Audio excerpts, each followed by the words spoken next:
Good evening, everyone, and welcome to the December 21st, 2015 meeting of the Merrimack Conservation Commission. Just a reminder to everyone, we only meet once in January, and that's on January the 11th. That's due to holidays, and we don't meet on Mondays that have holidays. So we're also still looking for additional members for the commission. We have openings for full-time and alternate members, so if anyone is watching this video and they're interested in participating, please send an email or visit with Becky Thompson in the town manager's office and let her know, or if that's not convenient, you can look us up on our website and let us know that way. So that's all I have for announcements. Anyone have anything else? Okay, so now is time for public comment. Does anyone from the public wish to comment on agenda-related items? Okay, so then we'll move to appointments. There are none, no statutory business, and so next is old business, the Ned Pipeline, and we're going to start off with a discussion with members or representatives from Kinder Morgan in regards to a survey agreement that they've asked for. So, gentlemen, ladies, you're more than welcome to come up. We'll have to share some mics. You'll have to sign in for me, though, so that way our minutes taker who's watching the video will get your spellings and everything correct. So, like that. Or you can be like me and just leave it on. So, yeah. Everyone's entitled to your opinion. Yeah. Well, good evening. Thank you for having us. And as you noted, that we are here for the request to survey a town-owned parcel that the Conservation Commission holds an interest in or a controlling interest in. As you pointed out to us at the meeting a few weeks back, we have formally submitted our standard survey permission form with some hold harmless language, a summary of the types of surveys that we would like to conduct, and we did bring a team here. We don't want to dominate the meeting. I know you have a full agenda for the holiday, but to answer any questions that you may have about the types of surveys, scheduling for those surveys, and whatnot. Okay. My name is Mike Lennon. I am the right-of-way manager for the project. Barry Duff, the project manager, is here. Yeah, I'm the project manager for the main line in New Hampshire. And And Adele Fiorello, the environmental consultant on the project with Normando Associates. Okay. So everyone has received a copy of all the information that you forwarded. That's the survey agreement and the two other brochures. I actually spent some time on the property this past week and took a number of pictures in case those are relevant to the discussion. Didn't plan on showing them unless they became relevant. So, are all of you familiar with where the parcel is that we're talking about? Okay. So that land was donated to the Conservation Commission a couple of years ago in 2013. And in so doing, the family that donated it wanted very particular restrictions placed on the property. And after negotiations and discussions, we arrived at what's now formally written in the deed. I don't know if you've had a chance to read the deed or look it up. yes, since our last conversation, we have, Okay. as well as the surrounding parcels. Okay. So I've also forwarded all the members a copy of the deed, so they have a copy of that as well, because it does have some very specific language in it. So any questions for our visitors? Any thoughts, general concerns? Originally, I thought we were going to try to adopt the survey agreement that we had from the town. Is that not Well, it's an option for an us. option? Okay. Yeah. And just to be clear, we don't have a signed survey agreement with the town, so there isn't anything formally Right. to Right. adopt.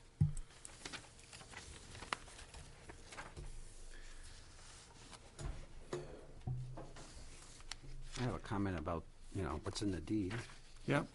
I mean, looking at the, some of the wording in this deed, it's pretty much restricts exactly what you want to do there.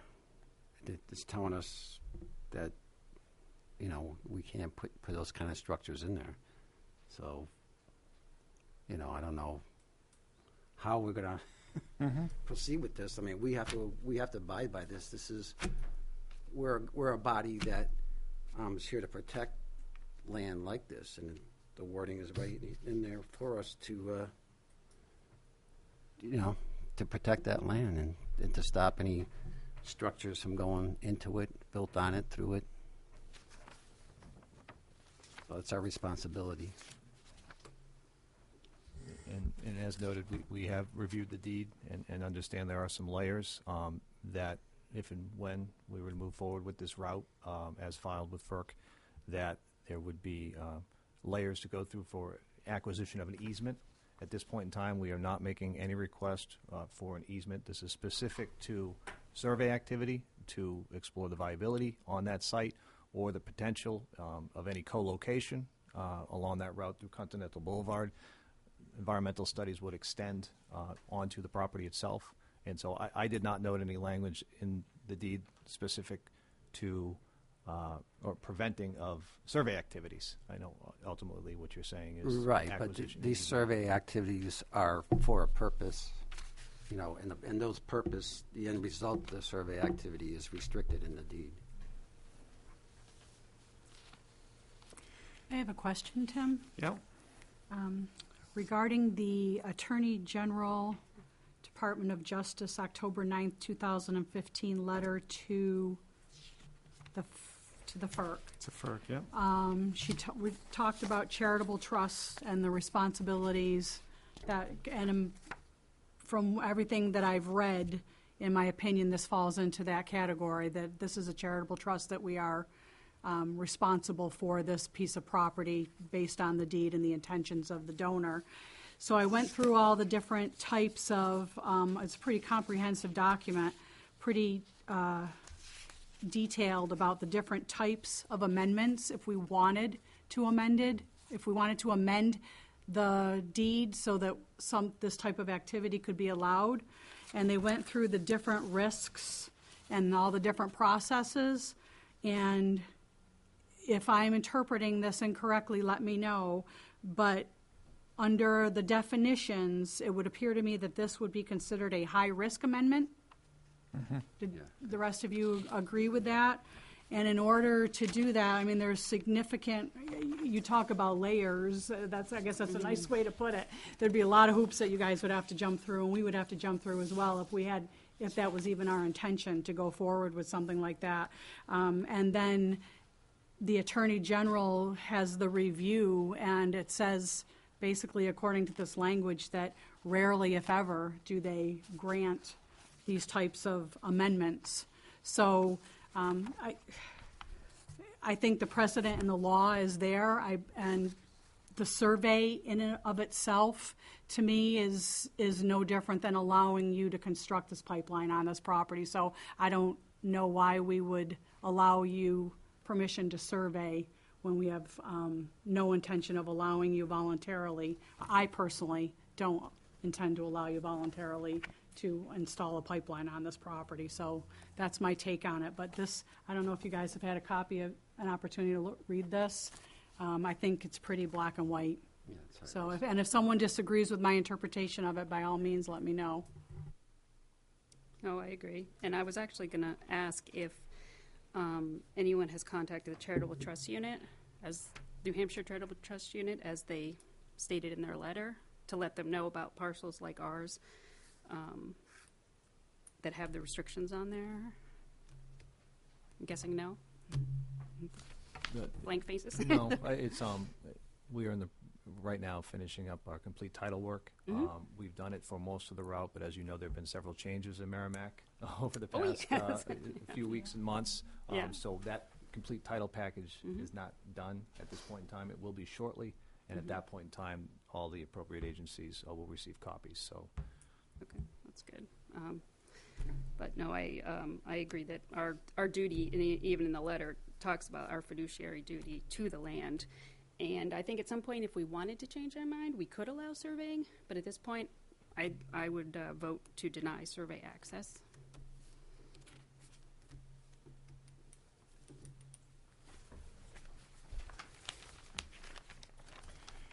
Yeah, so in going through the deed and looking at all the literature, I think that the way it's written, I don't think we have the ability to provide for a pipeline to go through that parcel. In fact, I think the way I read it, we would actually have to try and defend and prevent a pipeline from going through that parcel, because if not, the Attorney General could hold us, hold us up in court and whatever, and say you're not fulfilling your fiduciary responsibility. So where the survey, I understand, is a different activity, is all in to put the pipeline in. I don't think it's worthwhile at this point to move forward with the survey. So, And we respect yeah. the consensus here. There have been many other landowners along the project who have cited similar reasons, Mm-hmm. or reasons not to allow direct access, but they have been willing to share knowledge about the property, which may not be available to us publicly, things outside of a deed, for example. Mm-hmm. I know you alluded to some things, the unique nature of that property during the Right. public meeting.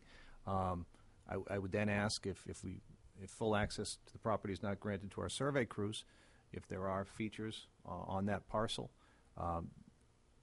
environmental concerns that you may have that you could share. It would be Mhm. very much appreciated to help educate us, even without direct access to the property, so that we can continue to design and refine the route to minimize impacts. So I would like to take you up on that offer if you'd be willing to consider it.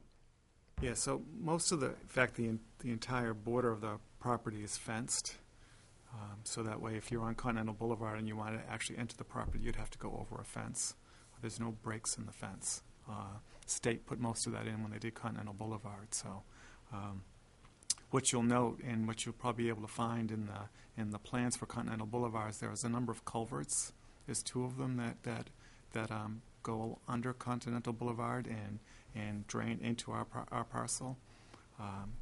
So one of them comes from town-owned land on the opposite side, which has a culvert across Natticook Extension, which leads into a private property that's all wet area. It's basically just all the water coming off the hill feeds down through there and goes across. So there's a culvert that's easily seen and visible.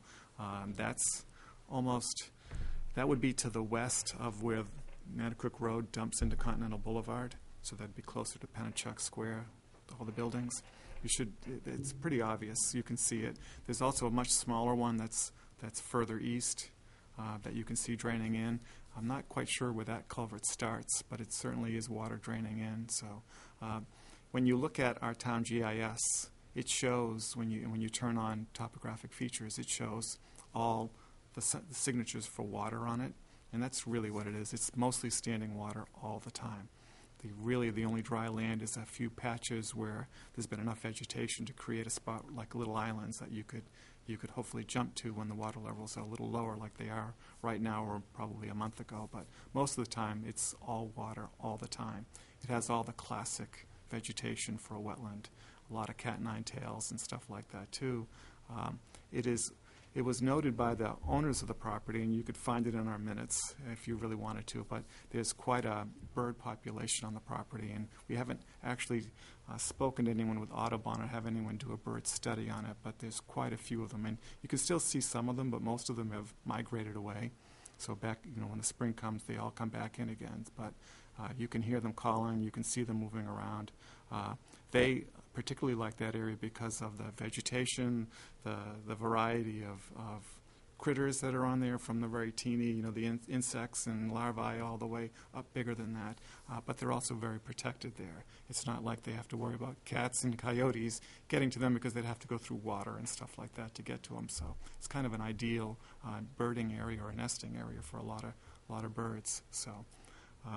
The only dry spots you find is right along Continental Boulevard, and there's actually a kind of a swale coming off Continental Boulevard that does this way to help channel the water, and then it dumps into our property as opposed to it just running straight across the road and sheeting in. And that swale provides treatment of any of the liquids or whatever that would be on the road surface and salt before it actually entered the parcel. So that swale is actually an important feature that was built into Continental Boulevard and our property. And I think that's probably part of the state land, but it's kind of along our border.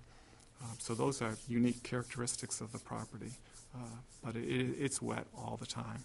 This year is probably a little unusual in how dry it's been, but in an average year, it's very obviously wet all the time. So I often, when I was thinking that this was coming, I was often thinking, well, how in the world are you going to be doing this? Because as soon as you put a backhoe down, you'll be pulling up mud and all that other stuff. So I don't think it's an ideal spot anyways to run a pipeline, but I'm not constructed one, so. But I think when I look around the table, I think the consensus is, like you noted, is not to move forward with a survey agreement in any form. But it's not a large parcel anyway, so. But I did pick up on an opportunity potentially in the future as the project evolves for the commission to evaluate that position as we go through some of the steps with the agencies listed in the letter that you referenced. So, did you have any questions? Well, Maybe just add, part of why we want to get survey access is so we can find out things about it. Are there certain habitats there, certain species there? And if we find it's detrimental, we would relocate. So that's part of why we do the surveys. They're not always, the end result is to potentially put the pipeline through there, but it's also to gather information. There's been times where we've found cultural resources on a site, and that's caused us to have to move. So it's a fact-finding effort with the survey effort to try to figure out whether this is the best route or if there's a better alternative. Yeah, well, DOT ran into a number of cultural issues when they were putting in that roadway. It's got to be more than 10 years ago now, but I think what was it, 89 or 90? It's been a while. Coming up on 20. Yeah, It's, right, yeah. time Boy, flies, right? it does, yeah. And you've probably already heard that already, so, I understand why you want to do it. I'm just concerned with, putting any kind of a shovel in the ground in there. So we haven't owned it long enough to do our own detailed analysis of that parcel, so we just seized the opportunity when it came along. And frankly, we have had discussions with DOT to grab the parcels on both sides of it as well. So, One advantage is it's kind of a free lunch. We would share the data with you. mm-hmm. Wouldn't be a commitment to build anything. So it would be a way to gain that data.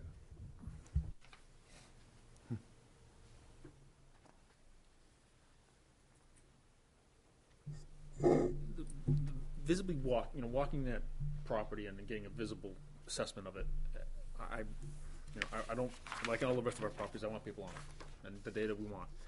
But some of the activities, trenching and digging out there, I've been out in that parcel. You jump the fence and go walk, and it's, even this time of year, it's wet. This year, It's quite wet, yeah. it's quite wet now. Yeah. And I'm going back to exactly what you said, Mike. You read what that deed says, and then the financial trust. I don't think that we're going to be allowed to do it. Mm-hmm. I think we'd be bound by the fact that we're been appointed to this position, that we'd have to fight it.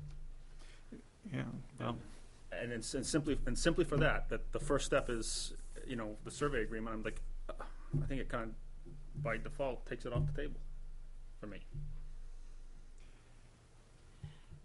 Process? yeah. Do you feel, I personally would be happy with a formal motion and vote. Do you feel that's necessary, or do you feel that's overkill? I think it makes it clear. Yeah. Okay. Are you making a motion? Well, would you prefer motions to be in the negative or the positive? So I can make a motion to the positive so we can vote accordingly, or? I don't, Okay.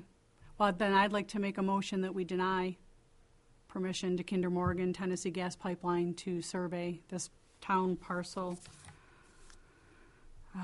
2B-358-1.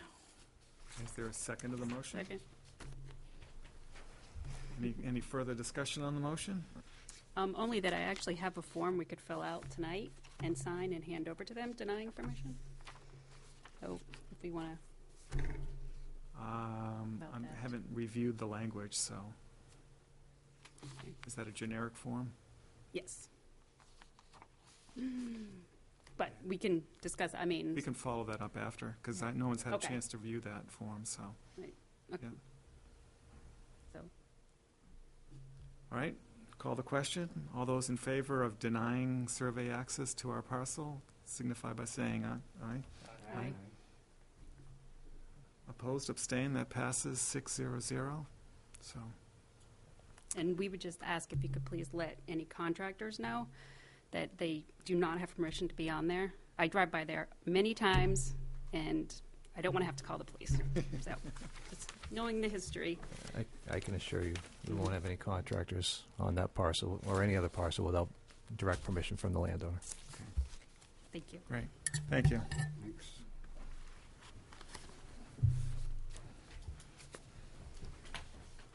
Okay. So we have a few other items in regards to the pipeline tonight. And then we have a few Horseville items. Deb, were you looking to get out of here early, or did you want to sit through all this? Okay. All right, just since you're the only member of the subcommittee here, I just want to make sure that, all right? Okay. So next is mitigation projects. If you recall at our last meeting, there was a request for mitigation projects that could be provided to Kinder Morgan in regards to their SEC application that's coming up.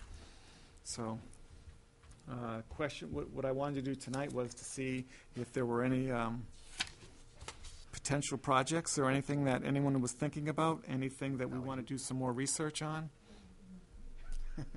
I'm trying to keep the meeting moving forward, okay? So, Yes, is there anything that anyone want to discuss? Any ideas that you've had that need further research? Because what I'd like to do at our January meeting is to kind of come to closure on a list that we would like to provide, or decide that we're not going to provide a list. It's really the will of the commission. So, Timing, right, has a lot to do with it too. yes. If we want to move forward on some projects before then, I know we walked South Grader Road last week, 2 weeks. those of us who could walk. Yep. That has potential, but is the timing. And I'm sure there are many others. Be over there. Sorry. Okay, sorry, Mike. Yeah, it's okay. Sorry, The Mike. floor is yours again. Thank you. But is the timing right for improvements of that road? Or do we want to do that before then? And I'm sure there's many other things that we have that we can do. You're talking about upland property and. Yep. But we have to consider the timetable, I guess. Yeah, so if they get the timetable that they're pursuing, they're not going to start any construction activities until 2017. And DES would like all projects done early in any sort of construction phase, so that way they're sure to have them done, as opposed to them being the last thing that gets done. And then, if there's a problem with the business, or, it's kind of too late to go after a company that's defunct or something like that. So we would be looking at timing a project sometime right now, given the timetable that we have to work with, in the spring of 2017. So, Can I just make a point regarding mitigation process and how this works? I just want to make sure people understand, because it's, unless you do this frequently or you hang around with you guys a lot, you're not going to understand what the mitigation process is. And I know people are watching our meetings and they're paying attention, and people that are very concerned about this pipeline. And I just would like to explain to people that the reason that the Conservation Commission is considering mitigation projects, and you might be able to explain this in technical detail a little bit better than I, but what happens is when you have to apply to the DES, the Department of Environmental Services for the state of New Hampshire, when you're going to impact wetlands with any project. And we have had projects in Merrimack that have impacted wetlands. And what you do is you file with the DES for mitigation. And what that means is basically that the developer has to pay money into, and what is the fund called? Is there a special name for the fund? It's known as the ARM Fund. Okay, so they pay money into this fund, and they call that mitigation. So what can happen with that money is that money can go to any project in the state of New Hampshire. It doesn't, so if we had wetlands that were impacted in Merrimack and a developer paid into this fund, that money could go to a mitigation project, and you might be a better one than I to give some examples of mitigation projects we've had. I think that might help people too. So what we are trying to do as a commission, this does not mean that we support this pipeline coming through the town of Merrimack and our conservation land, but what we're trying to do is if this pipeline does become a reality and it happens, we're trying to guarantee by being proactive that any mitigation money that goes into this fund, that it somehow stays in Merrimack for Merrimack projects. So if Merrimack has to give up wetlands and have impacts, then we'd like to see that money come back. So I just think that might be helpful for some people to understand. And would you just give a couple of examples of some projects Yes. possibly? So you are almost there completely. Okay. So when a project is going to have a permanent wetland impact, after someone has filed with DES what's known as a dredge and fill permit, they have the option of working with the Conservation Commission to suggest local projects, priority given to the same watershed, if at all possible, but local projects in the town. And those local projects can be the purchase of upland buffers, which would be the high land next to the wetland that was being disturbed, or another high upland area that's similar in the same watershed. They could do a wetland restoration project where they repair a wetland area, hopefully within the same watershed. And they can also do a wetland creation project, which is very rarely done because creating wetlands is a science in of itself. In fact, in many places it hasn't really worked. And then the last option is if they can't find a project within the local municipality that can meet any requirements, is they can put money in this fund that's unavailable for everyone in the state. Some people think the ARM fund is a quick way out because you can just say, well, we're going to throw it in there and then we'll let the state manage because the state manages the ARM fund. But DES requires that the developer shows that they weren't able to find a local project before they will allow them to put money in that fund. What we've been advocating for is that they give us enough time to show that there is a local project. So it doesn't go in that fund. See, I knew you could explain it very articulately. Thank you, Tim. So in the past few years, we've run across this in a few different ways. The most recent one was the Manchester Street Bridge that was replaced on Manchester Street on the border of Nashua and Merrimack. That bridge was being elongated and widened, and abutments were being fixed, and it had a permanent wetland impact. So out of that wetland impact, there's a formula that's in the DES rules that says how much that impact turns into for the different types, what that would be. So if it was a payment to the ARM fund, there's a formula for that. If it's upland creation, upland purchase, there's a formula for that. But it's typically 10 or 15 to 1. So if you're going to impact 1 acre, you have to do 10 or 15 acres of another activity. So in the Manchester Street Bridge, we decided to do a wetland restoration project. And that wetland restoration project was the Red Maple Trail restoration that we did. What we did is we rebuilt the trail, we stopped a lot of the water and the damage that was going in, we readjusted things, we created an emergency lane, we fixed lots of drainage along that trail area. We also ruled out motorized use in there so there couldn't be contaminants that are going into Red Maple Swamp. That Red Maple Swamp is a very unique habitat that the state wants to preserve and protect. So I think when you did all the formulas, we had to have a project somewhere in the $20,000 to $30,000 range, and we spent about $35,000 on that project. So we went above and beyond. So that was one. The next one was when the mall went in, the outlet mall. They had a permanent wetland impact, and what they did is they actually spent a lot more money than their wetland impact was, and that money actually went to purchase an upland buffer, and that upland buffer parcel was actually part of Greater Woods because we didn't have a project really near the mall, which is part of the Merrimack River watershed. So we moved it over to the Babusick Lake watershed area, and that's what we preserved there. There's one more. I'm sorry, I just lost track of it. So Conservation Drive. yeah, right. Okay. Now we didn't do that as a mitigation project. The drive, it's Well, I guess, I don't know, I guess that wasn't really a mitigation, because the construction, the lower construction of that, and that's what turned over that whole, White Pines, the swamp, the Saxfire Swamp, the Red Maple Swamp area, was contracted land that they gave back to the town because because of the wetland impact on that lower section of that trail, Right. so. yeah. That's So again, that's what, 10 years ago now. at I least. think that gives people Right. a pretty good idea about what the process is and what it means and why we're engaging. right. Thank you, guys, I appreciate it. So at the last meeting, their estimate was permanent impact, especially when you deal with wetlands, is about 10 feet wide for whatever length it is, and they thought they in total would be between an acre and a half. If you plug that acre or acre and a half into an ARM fund calculation, it actually surprised me. I didn't realize it, but it turns out to be somewhere in the range of $300,000.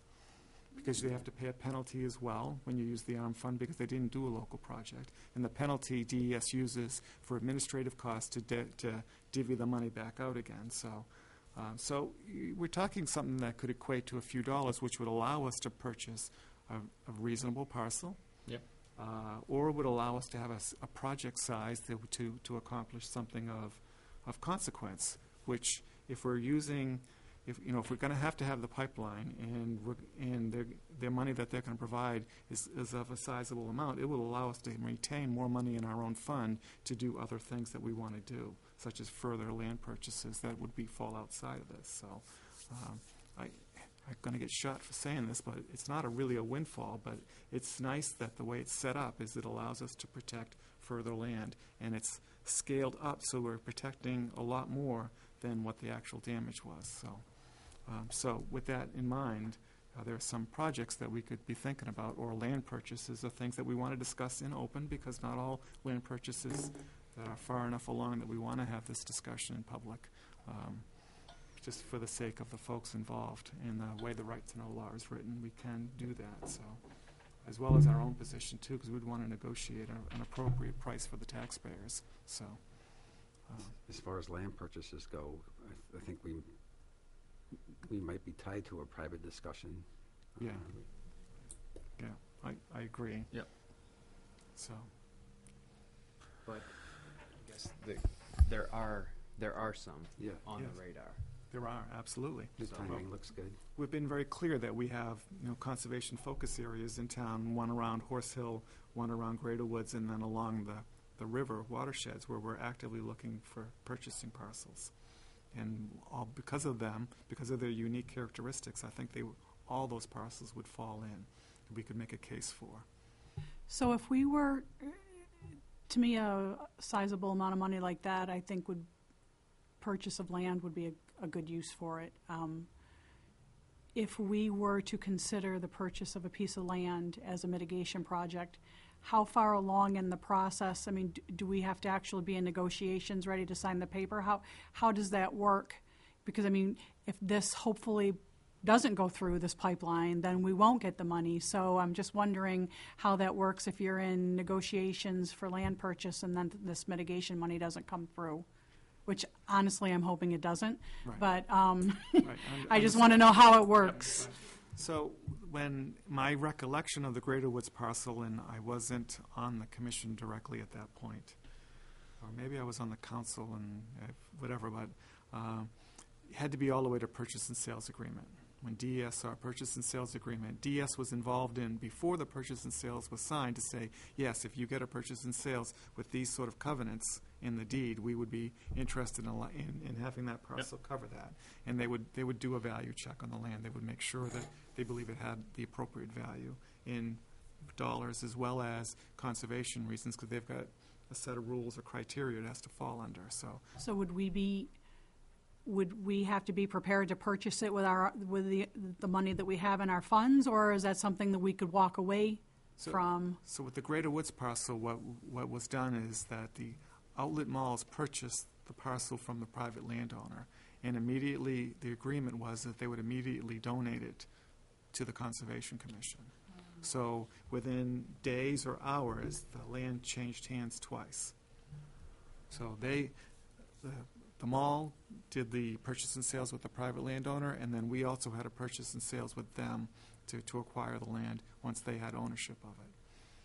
So that kind of kept us out of the middle of it. But you can be sure that the commission and Andy were very involved with the private landowner to pull this all off. So, and it's not something that happens in just a few weeks. It happens in months, and Andy had to make sure that the town council was going to approve that, because we can't take ownership of land in fee, which means we own it outright without approval of the town council, like we just went through last month in November. So there's a lot of coordination for that when you're talking with a land purchase. The other option, the Red Maple Swamp project, is totally within our control if we do it on a property that we own. So an example of a project that we could hold for a little while would be the reconstruction of South Greater Road. And I know that's not a project we've really talked about, so we probably should talk about what that means. So in the stewardship plan for Greater Woods, it talks about gating Greater Woods in 2 places along South Greater Road. The reason for doing that is it passes through what's now a beaver pond most of the time, and it's being chewed up by 4-wheelers and everything else, and it's just inappropriate to have those kind of motorized vehicles going right through a pond now. So what would be more appropriate is to take that pathway, which is an emergency access, and I believe a vital emergency access for fire and safety reasons, is to reroute it on high ground and repair some of the erosion and everything that's gone on with those vehicles that have been going through it. Repair or make sure that we've directed all traffic far enough away from it. So a project of that caliber would probably be the same price range as the Red Maple Trail project, I would think. You know, it'd be somewhere north of $30,000 and probably less than 80. So, and that's just shoot numbers. So, and that really depends on material and everything else that we'd want to do. So, I think that would be a very appropriate thing to do. But what we need to do before we can get there is we need to close the road down, and that's an activity that we've committed to doing. So, we'll be working that, this winter and spring. So. With the council, so you'll see us. Yeah. Yeah. I mean, we've hinted it at our annual meeting with the council. I'll see yes. We'll all be there together. So I think that's a very appropriate project, and without knowing what the real mitigation's going to be, because until FERC says this is where the route's going to go, then you can start calculating potential size of the mitigation. So would we just have to do the one? Would there be more available? Well, I'm just trying to understand how this whole thing works. I believe it is a value equation. right. So if we do one and it only amounts to X, and this is the amount of mitigation responsibility they have, we're going to have to either keep finding more projects that are viable, or that balance goes into the ARM. Yeah, so the wetland rules allow that. They allow a partial payment to the ARM fund and a project to be done if that's all that the commission can work with the developer to get done. So we really should have, Projects on the shelf. yeah, Ready to go. Projects, right. okay. Yeah, and as close to ready to go, the better, because there's a whole bunch of paperwork that has to be filed with DES when you're going to propose a project, including drawings and evaluations and wetland scientists and the whole 9 yards. So, I know. Dan originally did walk South Greater Road and was formulating ideas. I don't know how far along he ever got yeah. with an actual plan to do that road, but we can certainly call and find out where they are and resurrect that at least. Right. For purposes now. Yeah, because originally we've been talking about just making it accessible for forestry purposes. Right. But in my mind, I think we really need to have good western safety access to that parcel, and we should make it so we can take a fire truck down it. Well, that's what we did. That's what the Gateway Trail is built. That's how it's built. Right. And, So and you the would- Red Maple is built up to allow that, to some extent. To some extent, right? Yeah. Yeah, there was a certain GVW that was the gross vehicle weight that was determined for the Gateway Trail, and that's what that spec was for that road. Red Maple is the next class below it. Right. So, Woods truck. the Right. Woods truck, right? Right, yeah. Something bigger than a pickup truck, but smaller than a full, like engine 2 or engine 1. Yeah, loaded, yeah. But at this point, pickup trucks are using. They have for years. Yeah. Years and years and years and years. 20, how many Yep. have I been there, One Mike? time. So, Yeah, so, so that, another project I'm not sure would fit is the invasives problem we have at Wasserman Conservation Area. The tremendous amount of Burning bush. burning bush that we have in there. We've got 10 acres of burning bush with stalks this thick. it was beautiful this year, too. Well, yeah, because, It's so, there's so much of it, and it's so big, when you first happen upon it, you don't know what it is. yeah, And then you realize that it's, you know, it's burning bush stalks this big. With the little flick, you're like, holy crap, that's a burning bush. yeah, it is, it's I mean, holy crap. Yeah. The majority of that is in Greens Pond Fish and Game Club. Yeah, Overwhelming majority. Well, it absolutely populates that whole stream coming down. It does, Yeah. yeah. Yeah. But most of it is on their side. Ours, because I walked the property right, line, yeah, yeah. and I walked it when it was in full bloom, so I knew exactly Yeah. what was ours and what was Yeah. theirs, and the majority is theirs Okay. by far. But you know, we would still have some. So tonight, do you want a specific response? I know you've been asking for months, too, for us to think about this. I'm not going to be a huge help in coming up with projects or ideas for you guys, but was that your intention tonight? You wanted specifics Well- and the consensus from the commission to move forward with beginning some of the work that we would need to do in order to have them ready? Yeah, so tonight was to see if there was any projects in someone's mind that needed follow-up before we could actually think about them on the 11th to say, yeah, this is something. Because in all honesty, they probably have to present something to the SCC. I haven't seen the exact rules, but I think we have a window. They were pushing us to do something or else they're going to go arm. Well, the wetland rules state that they have to show to DES that they tried to work with us and they were not successful. And these minutes of these meetings will tell anyone that our desire is to work with them and to create projects. So I don't think they have a case there. Quite honestly, at the end of the day, would make it political. You know, DES answers to someone. Right? Yeah. I would, Yeah. especially when we have a member who is the Senate, the House Majority Leader. Why not? Right? How small do you think I mean, we're looking at bridges in Greater Woods, we're looking at more trail development, things like that. I mean, some of those trails, particularly in Greater Woods, like the environmental trail that we're talking about going around the pond. Bambi. That's going to be an expensive, as far as, our bridge projects are, a couple $100. So when you have a couple thousand, that's an expensive bridge. But that one in particular, the Bambi Trail, the environmental trail, those are going to be expensive and time costly. Yeah. So I mean, are you in the mindset that those might fit into this type of thing? I mean, it would be a little different than mitigation, but That's restoration. it's education, really. I mean, the Bambi Trail, yes, Yeah. but like Right. the environmental trail, or what we're calling the environmental trail. Yeah, I'm not sure how that one Yeah, really I'm not sure if fits. that would really work. But the Bambi Trail, where it's a disaster through there, Yep. and That's trail restoration. yeah, Yeah. Because it exists and it needs to be improved. Yeah. And we've had it on our radar for a long time. That's where the kids are walking to the middle school, right? yeah. Yes. One of the ways. So, and they're talking about that at the school board meeting No, that's a tonight, too? different No? That's a different one? That's a different one. Okay. Close to it physically. But Yes. on the other side of that pond. Much less of an impact on the one that they're talking about tonight than what we have on Bambi. Because and Bambi is not. We keep saying it's kids walking to school. It's not just kids. I use it all the time. And I always see people going through the dogs. That's a common way to get in there because no one wants to walk on Babusick Lake Road.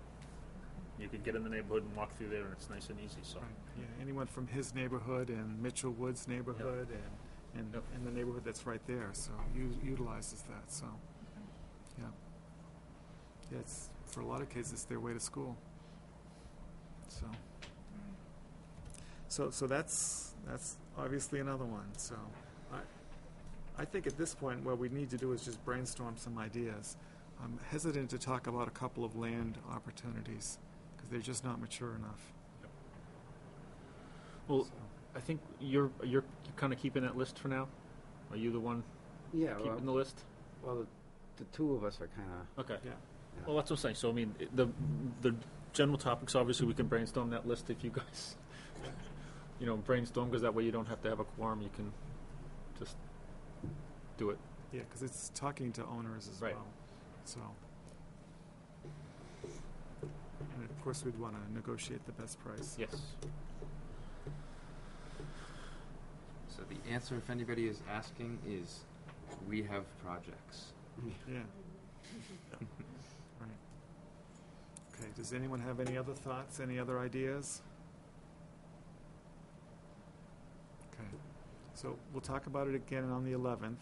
If, what I stated at our last meeting was that we would try to have something for our January meeting, but certainly by our February meeting, so. Because I know with the holidays coming that I'm gonna shut off for a while. Yeah.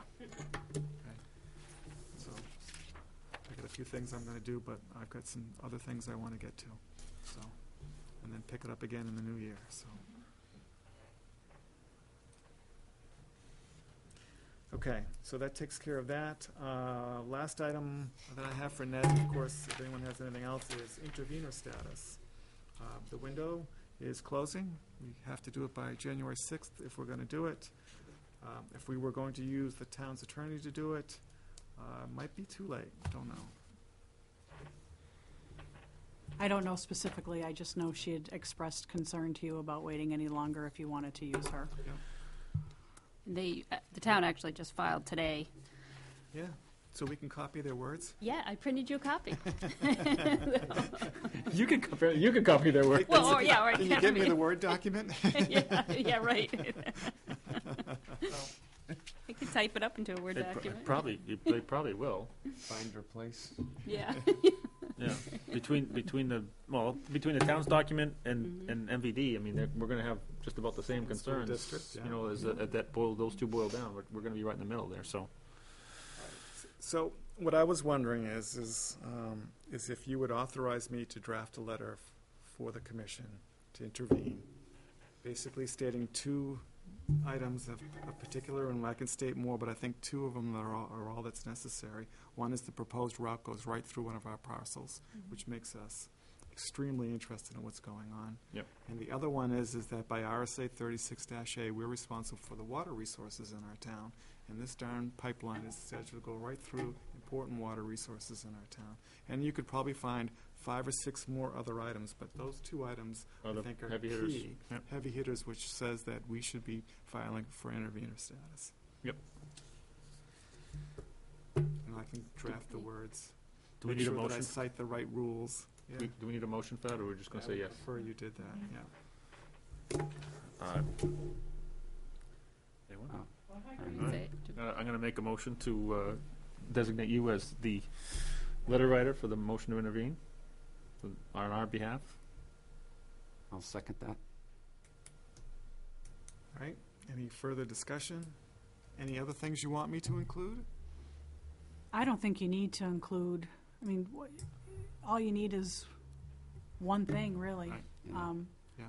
January 6th is the deadline to file, though, right? So we're not going to have a meeting again before that. Correct. So just so everyone understands that. Yeah. I personally don't have a problem with Tim writing a letter. He's very capable, but just so that everybody knows, we're not going to meet again to see the letter before it goes in. No, I'm okay with just the two. I think that's a good idea. These are the prime reasons, and Yeah, let's not make it too complicated. Yeah, I like highlighting the water resources ones, Yes. because even if they route this thing around our little 10-acre parcel, I don't want anyone to say that that's, well, you have no reason to be an intervener now. So, I like the bigger picture one. All anybody has to do is watch our meetings when we torture the developers over stormwater and the roofing and the drainage, and they clearly can see what thought goes into protecting the water resources in this town by this commission. It's a no-brainer to me. All right. So all those in favor of the motion signify by saying aye. Aye. Aye. Aye. Opposed, abstentions? I know I voted as well, 6-0-0, because I'm all for me doing it too. Thank you, Tim. Yes. Thanks, I Tim. appreciate it, thank Tim. you. So you will write and submit. I will. Okay, great. I'd be happy to help if, in any way if I Yeah, can. I will probably ask you to edit it, Okay. okay? Mhm. So, There is a, in Ringe, but it's January 2nd. They're having, Oh, the workshop, yeah, Yeah. a workshop. I mean, it's kind of a little late. close, yeah. There is, so I just wanted to throw that out there. There is a workshop that people can go to, and if you can log on right there and actually file intervenor status as, they're going over the process. are they using it the dockless way of doing it then, probably? Yes, I Yeah. believe so.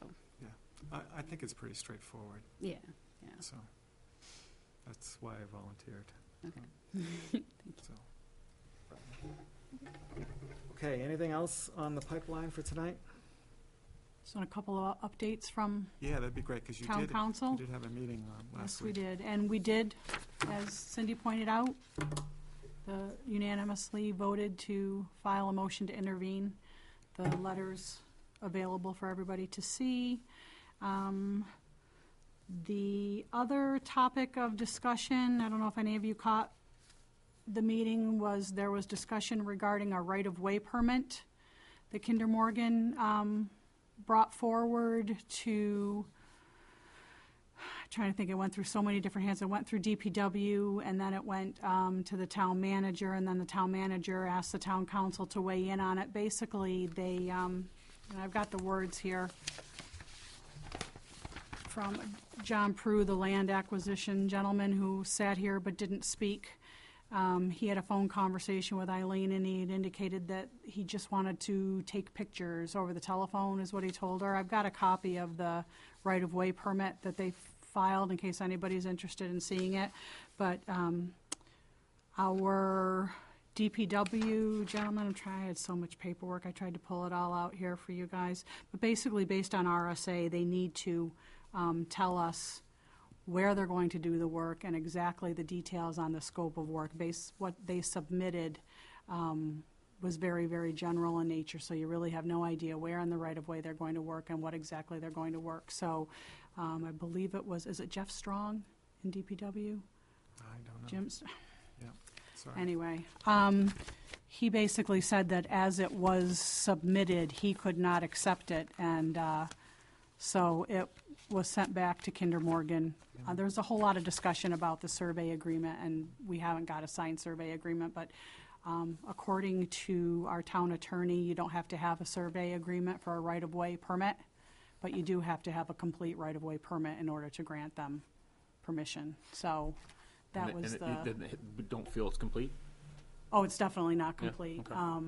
So but from my understanding is if they do complete it, and there's a RSA 236:9 and RSA 236:14.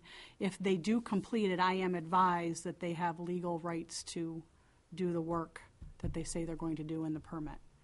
But I don't know that, I have not been advised. Is that we've got a completing the complete permit one yet. automatically grant them ability to go, or does the permit have to be approved? It has to be approved by the DPW, but according to the town administration, if it's completed properly, we legally have to grant You them approve- permission. yeah. Do you want to look at this, Gage? Are you Yeah, I interested? would love to look at it, All actually. right. So does that mean that if they want, if my parcel was one that they wanted to be on, they could come to the town's right-of-way and stand on the edge of my property and take pictures and scratch in the dirt and anything else? They're not supposed to be scratching in the dirt. Taking pictures is what I'm told, there's nothing to stop them from doing that. I'm trying to find I thought I had it with me. I apologize. I was pulling all my stuff out from my meeting.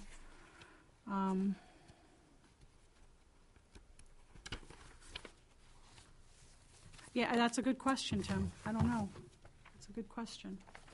So we should, on the fence on our property, just put a whole bunch of signs all the way across it, so when they take pictures, they have our signs and pictures as well. But I'm told that other, Comcast, Eversource, other utilities, that if they were to fill one of these out properly, there's no legal reason that the town could deny them. So that's what I'm advised. I'm not an expert. I'm trying to come up to speed on all this stuff, but I Yeah. thought it was something worth noting. Yeah, so what's hard is that the right-of-way is not that clearly defined. Mm-hmm. Because the right-of-way was based on when the road was put in and where the center line is and where they decided things. And over time, certain roads have shifted when they've repaved them. So the right-of-way could be 7 or 8 feet now, where it was only 4 feet before because the road was shifted. Or it could be just 2 feet now. Some people think it's like 4 feet off the edge of pavement. That's not always true. And I think in that application, I found it, I think in that application, they're supposed to specify the location. That was my understanding. Right, and it's blank. Both location and purpose. Yes. It's kind of like their FERC filing. It should say beat TBD, right? Yeah. Blank, just like the Yeah. expressions Right, we it's got tonight. basically giving them permission. And according to John Prue's email to the town manager, says they want to do work along Tinker, Natticook, and DW Highway, and they wanted it for Friday the 18th, and they didn't get it. So is this basically a way for them to kind of going around the survey agreements? Seems as though. I mean, because like with, the other utilities, if they're working on a pole that's right there, Yeah, right? so, But with yeah. them, I wonder, are they taking pictures of just the right-of-way area, or are they standing in the right-of-way and taking pictures of the private property or town property, whatever the case might be? All right, I really found it this time. It Yep. is Jeff Strong, and he works for our Public Works Department, the Highway Division. Just couldn't tell her. And he wrote to all of us and said, for me to consider issuance of a right-of-way permit for Hatchmont McDonald on behalf of Kinder Morgan to perform any activity in the town of Merrimack, I require 1, per Article 4, insurance required in the prescribed amounts and indicating the town as additional insured. 2, a detailed plan of their activity proposed to include specific streets and location of same areas to be surveyed. The attached quote-unquote scope of work looks like the request for a blanket permit request for anywhere in the town right away. So that's what he stated. Yeah, that's what it looks like. This is what it looks like. They're just trying to have one blanket permit to go survey, because they've listed a whole bunch of the roads. Mm-hmm. There's 14 roads listed here. But I'm told if it's filled out properly, we have to allow it. That's Yeah. what I'm told. Okay. That makes sense. I mean, how do you have a blanket permit to survey Continental Boulevard, Babusick Lake Road? I mean, those are not like little streets. Right. Babusick Lake Road. I mean, look at a map. That's a long. 7 miles or something like that. Yeah. Joppa Road. I mean, Chopper Road. Joppa, Severns Bridge. These are the roads that the right of way that they've put in here, traffic and safety. Amherst Road, Babusick Lake Road, Back River Road, Bedford Road, Continental Boulevard, Daniel Webster Highway, Joppa Road, Manchester Street, Natticook Road, Peasley Road, Severns Bridge Road, Tinker Road, Turkey Hill Road, and Wire Road. Well, they gotta cover all the Wow. alternate routes. Yeah. Well, that's even beyond that. That's like running, Yeah. running a line right up through the middle of town. Yeah. Yeah, that's covering everything. You can go That's from, that's the thing. You a blanket permit to just go out and survey all these areas. I mean, this is oh, wow, they're looking for new alternate routes. yeah. Wow. Or are they thinking about a lateral? They're thinking about a lateral. Wow. Well, whatever. You're right. You know, if they meet the letter of the rules, we can't stop it, right? well, I believe someone Okay. did suggest Right. denying it and having them take the town to court, right? I mean, they're covering all their bases there. Of course. And When Tom Mahon came to the meeting that I was absent from, he talked to you about the meeting with the governor, did he not? Yeah. Okay, I have a written document here covering all the information if anyone's interested in he looking handed at that that out. too. I think he did. Did he? Yeah. Okay, all right, good. Anything else? That's it for me. Okay.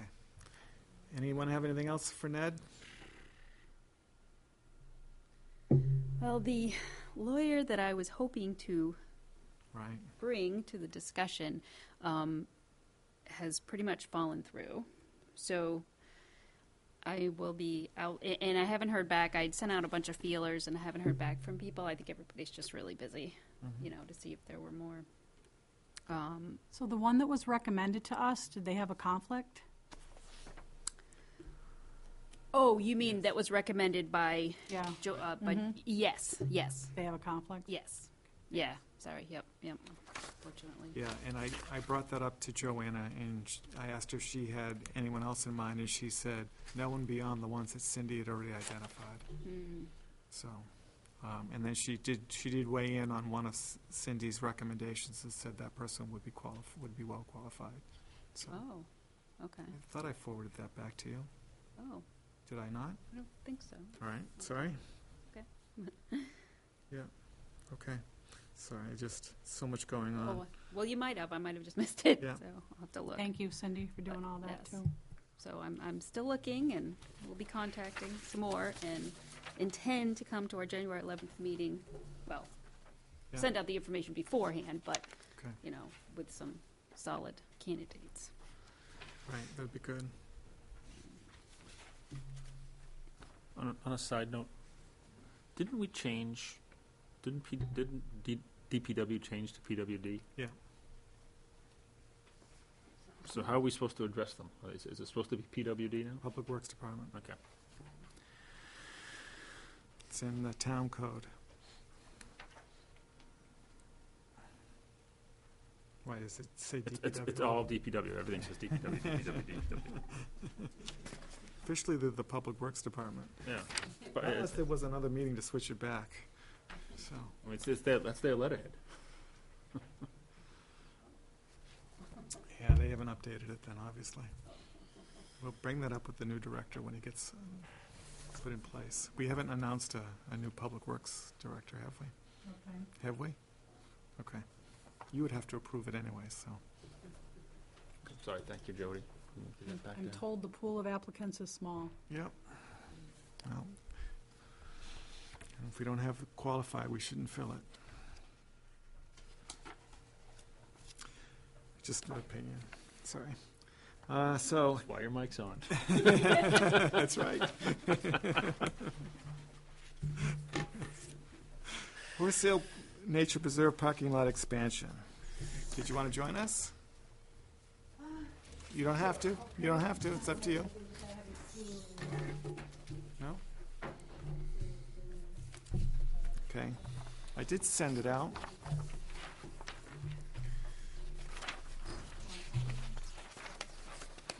So at this point, we have a map that depicts the current situation, and then we have two other maps that depict three alternatives of, and those alternatives allow for a 42 lot parking lot, a 58 space parking lot, and a 62 space parking lot in different configurations. Kyle was able to create a 62 lot or 62 space configuration without going any wider, just going deeper into the parcel. If you bring up that picture, you'll see that it does go wider, and then you start to see that the back wetlands start coming into focus, but they're still well outside of the no disturb buffer. And then 62 includes 3 required handicap locations. And the handicap locations are fairly near the kiosk. Actually, they're right next to or right behind the kiosks. So that prevents the parking lot from growing, wider, which keeps the headlights out of the Listoka home. I did sit with John this past week and showed him this picture, and he was delighted that there was an option that kept the thing from going any wider, and felt that that if we could do that, he would be very happy. He also said that he would be happy to help assist in locating the water line from the well. And he said when he gets a chance, he wants to write up the history of that well. You know, he's promised to do it, so now that he's mostly retired, hopefully he'll have an opportunity to do that. Retired doesn't mean he's not busy, though. John doesn't sit much, so. So along with the pictures, we also have pricing information to do these activities. And as Kyle mentioned at his last meeting with us, that these numbers come right out of the DOT price book when they price things out. So none of this has been put out to bid. We don't know what the actual cost would be. So I guess it comes down to what's the thought of the commission. We know that we need to do something, I believe. I think we all recognize that. The question is what is it and to what extent? Because we don't necessarily have to pave in line and do all the line work at this time. We could just increase the size of it, and hopefully we can manage the parking within that size. And if there's going to be a real event, then maybe someone can direct people how to park in such a large lot, so we can make the best utilization of it. Or we can go the full way and just get it over with. It's, you know, what's the thoughts? We were considering using, at some point in the future, leftover Yes. ground-up pavement. Reground, right? yeah. Yeah, so that's not an option that's costed here. We know that's going to be somewhere in the middle of just grading it and paving it. And we think it's much closer to the gravel grading price than the full paving price, Yes. right? Yeah. That's the way I understood it, Yeah. right? Particularly if it can be done in conjunction with a road grind, Right. because that's they're going to pay. They have to pay to truck it off, and it's considered hazardous waste because it's petroleum based. So if they have a local place to dump and roll, it's far cheaper for them, and also cheaper for us because you get pavement that's been it's been heated because it's been ground, so it's actually a little bit more active.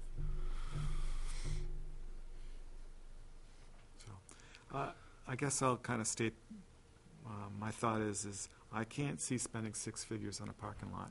I could use six figures to buy a lot of land. Okay? Just to put that in perspective, that's a little over $2,000 per space.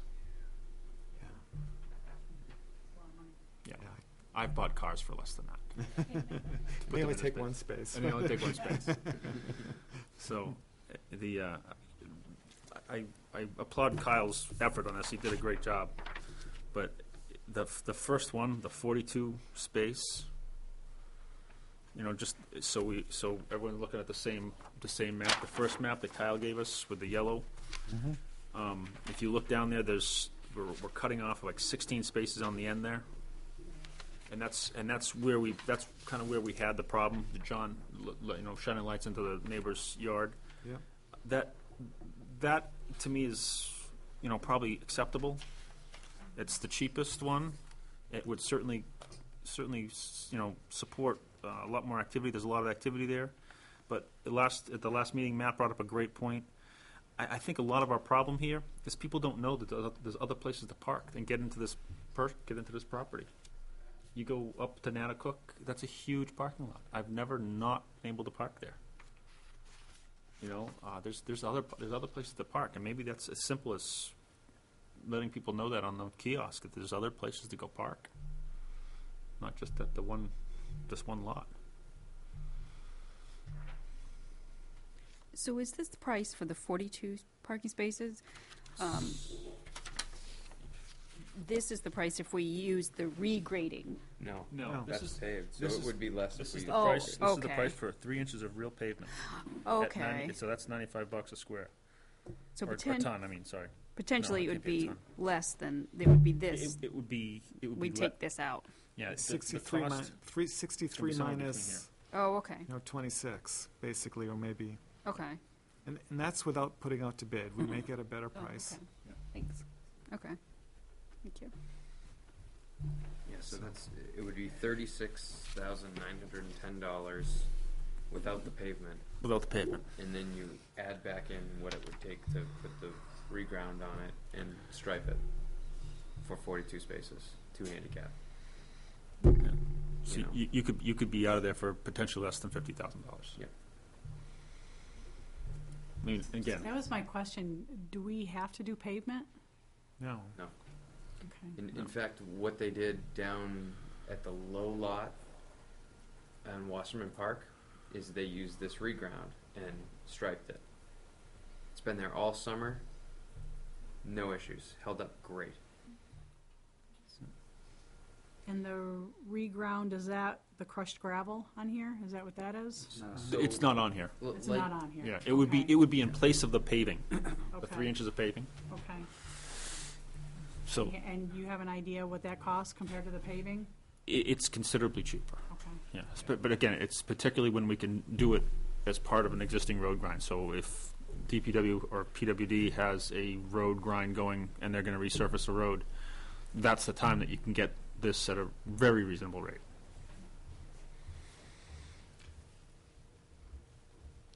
Thoughts, Deb? What do you think is needed there? I think that when we counted it up last time, we already came up to 42 people already being parked around. I think 42 is not sufficient. And I think saying that the Wasserman space is adequate, is extra space, that's true. And as I mentioned last time, if we can direct bikers there, but for hikers, that just kind of doesn't work. They're not going to walk all the way over from the Wasserman Park all the way over to the nicer side of Horse Hill. Newt was the one who brought up the ground material last time, and I agree 100% that that's what we should do. I see absolutely no reason why we need to go to a more expensive paving. I like the idea of just clearing out enough space for now, grubbing it, have a dirt parking lot for now, and see how it goes, but have adequate space to park people, and then over time, when there is a road project being ground up, then we can add that at that time. That makes sense to me. But I don't think it's sensible to just go to a lot of expense to do just 42 spots. I just think we're already there. We would fill that already. So I would be in favor of just clearing it and letting it be dirt for a while, but clearing it big enough to be what we want it to be going forward, rather than do it half-heartedly already. That's how I would say. Dirt and gravel or just dirt? Whatever it needs. We're going to need to bring in some fill. It drops Yeah. down there a little bit, so we'll be bringing in some gravel as it is. It would make sense to have it ready for the ground-up pavement when that would come available. Yeah, okay. Kyle wasn't sure there'd be a project this coming year. And there might not be. That's That fine. We could- could wait several years. Right. That's okay. I think it's smart if you're going to be out there with the equipment, do it.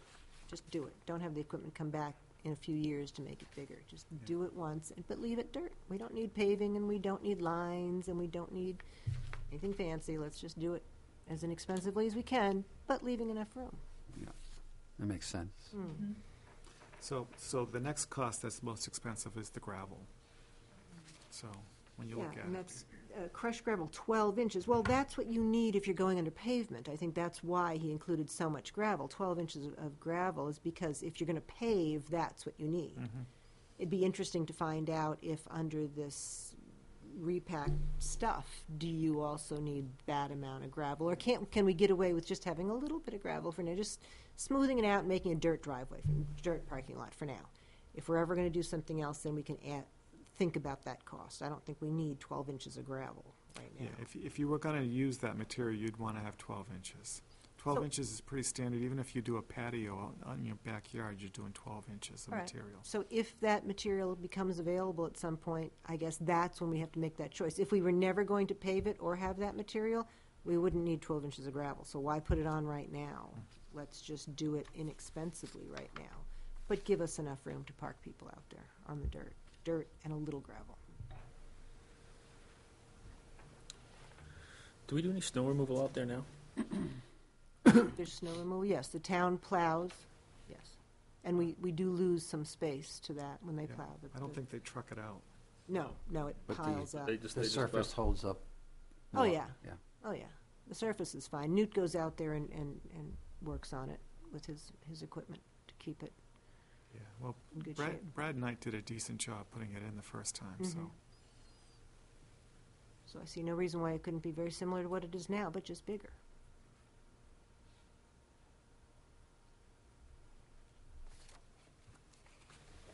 I have agree lines, with and you. people manage to park, and they park pretty parallel, and we don't have a disaster out there, and there's no lines. So potentially it could be about $50,000 less than this amount. Then which one? 135 for the 62. I do also think with the larger estimate, the more recent estimate for 62 spots, it's possible that he's underestimating the amount that he's going to need to fill because it drops off. I don't. Yeah, I don't think you're going to have to keep it level. No, yeah, he's Right. planning on a slope. Well, yeah, he wants to direct the water away from. To the back. Right, to the back. Keep it away from Roland's property. Yep. Okay. You don't want to be sheeting more water to his property, and you don't want to sheet it towards the road, because Right. that just creates all sorts of issues, so. Yeah. So, he actually went out and surveyed. He said he went out and spent time on the expanded area, so he's very aware of what the slope is like, Okay. okay? So, Yeah, I don't believe he's trying to make that level. I think he's trying to, right. level, make the contour a fixed contour, but not. Yeah, I saw the grade. He put a grade rate on it. Yeah. But So the issue we're trying to solve is lack of space, Yes. correct? Yeah. So does that mean if anything Why, spilled what in the else? parking lot, it Well, would go? there's a lot of space around Horse Hill Park. right. This space is small. But Like there's a where, lot. Wasserman? You There's can a- park at Wasserman and walk over to Horse Hill if you're a walker. If you're a biker, sure. Yep. But if you're a walker, you walk Wasserman. Yeah. It's a No, long and that's trek. another option. A lot of people just want to do the little loops that we've created. We've created nice little friendly loops coming from that parking lot, not coming from Wasserman. It's not a loop. You'd have to walk all the way across, walk across I know, the but lot, and then that's what come I'm saying. back I and don't walk think back. anyone. There's a lot of people don't understand that those properties are connected. They think they're going into Wasserman Park. They think I'm going into Wasserman Park. They don't understand that they can get through. They don't understand that there's. That would be a tough sell. I mean, I know, but on a bike. On a bike, certainly. Yeah, exactly. Bikers, they would be. Yeah, sure. Well, More trails. I mean, Count me in. well, we go over and park by Watonic Moment too. I mean, the people who are out there and know that they do that anyway. Right. Bicyclists do that anyway, but this particular entry point is a Oh, preferred entry point for people. Absolutely, and it's well And, used. I mean, there's no. there must have been some consensus at some point along the road that we needed more space to have gone this far with this potential project. So, but the $135,000 price tag gave me heartburn. So, Well, that's ridiculous. yeah. But this is what Kyle does. He's a Right. professional. This is what he does. So I'm not surprised at the beautiful proposal he put forward. But I'm thinking more along the lines of what Deb is suggesting personally. Yeah. And if you're going to go out there and do it, and to me, the two biggest things would be wetlands, and we've already addressed that, and abutters. The headlights into the people's houses, that's a huge deal. And if we can create more space for a lot less money here so that people can park, then I think we ought to do it. And honestly, 42 is doubling what's there now, because I counted last weekend when it was full, and there was 19 cars in there, but they're parked like 3 feet away from each other. There's a lot of space in between the cars. Yep. If we put lines on it, I hope people would obey the lines and park in a space instead of being able to park with all of their doors open and in comfortable room. But to put lines on it, you've got to put some of the more expensive surfacing No, down. you could put the reground and Right. put lines on it. Right, but that's Yes. still, Eventually. But Yeah. that would also mean the gravel underneath, and eventually, we don't have it right now. Another thought is, what about just eliminating if you're concerned about potential runoff, and you're concerned about maybe the cost, what about eliminating just the back 12 spots? That would bring us to 50 rather than 62. It's better than the 42. I think 42 is just not enough. Sure, 19, 20 inside the parking lot, but then we often have people parked all the way down the road. Right. And at the last meeting, we counted that up, and we came darn close to that already. What about just eliminating for now, and we could also always expand it in the future, when we go to actually do the repack, we'll see how it's being used.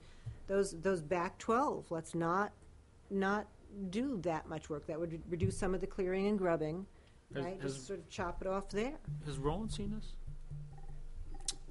Roland Roberge? Yeah. Yes, yeah.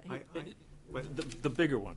I emailed it It to was everybody. emailed, yeah. It was I think emailed he's to got Well, I it. say, because it's now, when you look at the first one, you're 112 feet away, there's two options, 112 feet away or 85 feet away from his property line. This is much further back in his property, which is fine, I understand that, but it is closer, it's back to, 70 so feet. Right. So it's not, he doesn't have any heartburn with that? Last we spoke, he was fine with that because that's the back of his It's back, property. yeah, I say it's way back. Where it's not by his Okay. house. He's not, he was, I said he we're was just- fine with that. We will we're- double check with him, of course, but. So we're trying to be conscious of John on the other side of the That's street, I just right. want to make sure we're conscious of Roland too, Roland right was next fine, to it's it. closer, but it's at the back of his property, so he wasn't concerned about it. But that is a possibility. If we're looking at reducing costs, and we're just, gonna clear and grub out, just make it somewhat bigger and reduce those back 12, and then we can add them in later when we actually, if we ever do put more money into it. So we have some options. We can do an RFP, and we can stipulate that we're looking for proposals and that we potentially will not award this if we can't, forget the exact wording you would use, but we're not obligated, even if we put on an RFP, and say, this is the scope of the project, this is what we want to accomplish, give us your best price. The other option is we can say, this is a two-edged sword, we can say, anything over 50 grand that is not going to get awarded. Of course, that means we're going to get a bunch of proposals at 49999. Okay, right, two-edged sword. Or and I just picked a number up. Right. Yeah. Does this have a surface on it now? I mean, that's all, is that just the grub surface? I mean, that's. No, it's reground. It's reground that's been graded. It's there's a And Wasserman? I mean, that, And Right, yeah, well, right it's now- not solid. It's not the sort of thing you can paint Right. lines on. Right. It's got some It's reground. old reground. Yeah, It's not dumped hot, in it there. wasn't hot and rolled reground. It's reground that was sitting in a pile that was just brought yeah, over. but it was packed when it was cold, so it didn't Exactly. congeal and conjoin. It was more like gravel pieces. Yeah. And I think the original layers were actual gravel. I think over time we've added some more material in order to smooth and It grade. looks pretty sandy now. This material has been brought in. Yeah. What Because happens? there used to be piles of it. What happens to this stuff is when you pull it up with the machine. You've seen the machines with the belt that goes into the back of the truck. That goes in the back of the truck, and when that's hot, you can put it back down and roll it, and it gets pretty hard. Yeah. But what they do when they don't have a place for it to put it down and roll it, is they dump it in piles. Well, it gets rained on. And all the petroleum washes through, and it then gets pretty Useless. sandy and Yeah. soily, and that's what has been. They took a Right. bucket and dumped it in a dump As lo- truck and as had long- them had it brought. Right, as long as And they it was- crush it down small enough, it achieves that. Yeah.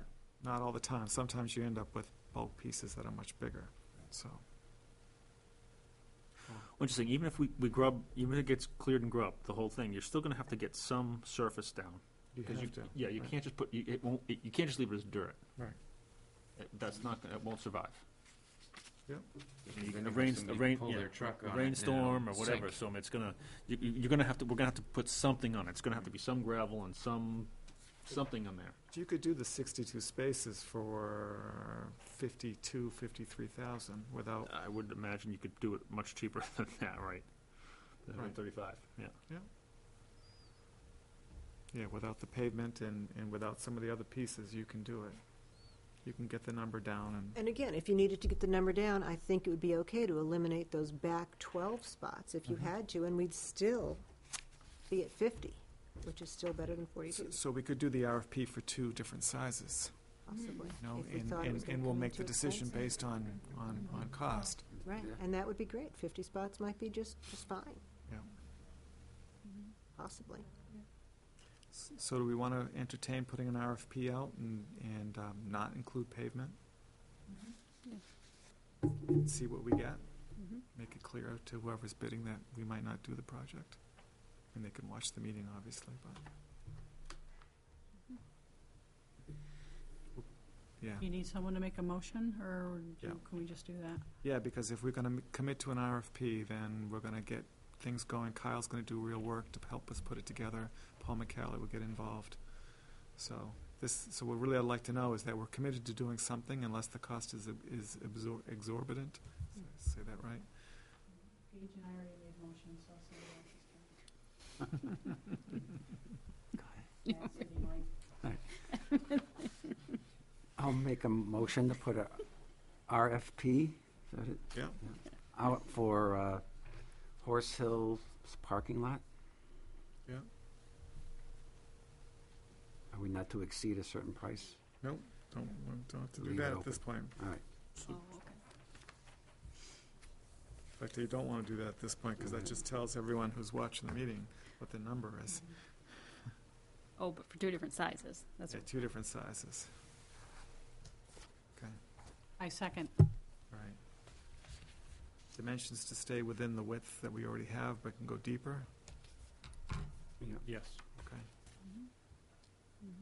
Maximum of 50 spaces, or 62 spaces.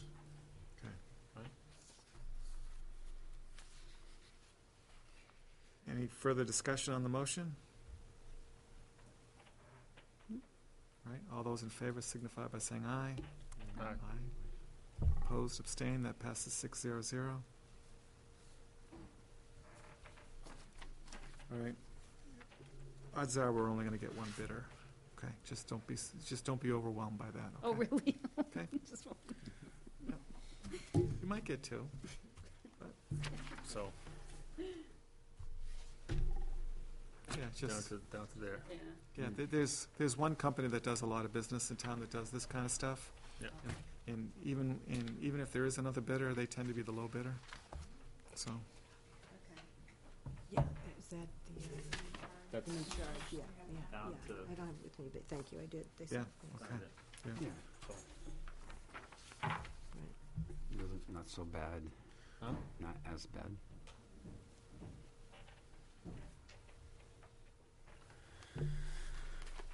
Okay, oh, hey, I got a question, back to the intervenor letter. Who wants to receive all the stuff? Because you have to list a contact or contacts. I can do It it. needs to be more than one person, I think. Mhm. Not me. Well, I'll be Be one more of than them. one? I prefer to have more than one. I'll be one of All them. right, I'll be the other one. Wow. So that means I'm gonna give them your town email address, okay? And I'm gonna have all correspondence directed to this building, not your home address, Oh, okay? thank you. I Yeah, don't want your home address in the record, okay? appreciate that. Yeah. All right? Just so you're not surprised when you see what I. You guys know where the mailbox is, right? You ask, No, across the hall. okay. I'll show you on the way out. Yeah, you can show us on the way out. Yeah, it'll be addressed to 6, so it might end up downstairs, but, and they may just bring it up here, or maybe not, I don't know. Okay. Yeah. Okay, next item on our agenda is the Horse Hill Nature Preserve Subcommittee charge. What I agreed to do at the last meeting was to update the language to reflect the intent to put some words around, you really should attend the meetings. When I was in there doing that, I noticed that since we have the same term for alternates as we have full-time, is that I incorporated the one sentence that said alternate term into the paragraph that had the full-time member term. So that's why you see that paragraph's been highlighted. So, beyond that, I didn't touch anything else. Discussion, thoughts? Thank you for putting that in. I know I was going to requested it, and that covers what we wanted, so we appreciate that. I think that's useful for us. Yeah, I wanted to clarify something that came up last time. There was a comment made that possibly we've had this attendance problem with some members because they didn't know where the meetings were, that they hadn't been properly notified of meetings. I found that very, very upsetting because that would be a significant breach of the public trust for us to have meetings and not invite committee members. That would be absolutely inappropriate, and that was very upsetting. I went home and checked my email and found that that is absolutely untrue, and I just want the public to know that. Horse Hill does not hold meetings without inviting its members. We don't hold private meetings. Our last meeting, all of our members were invited, as were all of the Conservation Commission members, all of them, and it was noticed where the meeting was and the time and the agenda, and it was on the town's website. It was posted on the town's website. Going back to July, you know, there was an issue when the secretary changed over. That's true, and that in July it wasn't posted on the town's website. I have no ability to do that. That's something town staff has to do, and we have not historically had a problem with town staff. They've been wonderful to us. They do their job wonderfully. It did not get on the website, but all persons, all committee members were invited to that, including, you know, the person who said that was certainly invited just days before with the date and time and location of that meeting. It was right there. And in addition, I just want to say that I don't know how many other committees in this town invite over 60 people to every single meeting we have. With rare exception, and there are exceptions, I take it upon myself personally to send an invitation to all of the Friends of Horse Hill, which is over 60 people, for when our meetings are, where they are. I invite them to come. I encourage comments. And I don't know how many other committees in town invite over 60 people personally to their meetings. So I just wanted the public to know that the Horse Hill Committee does not hold meetings where we don't invite our members, or we invite more people than I would imagine most people.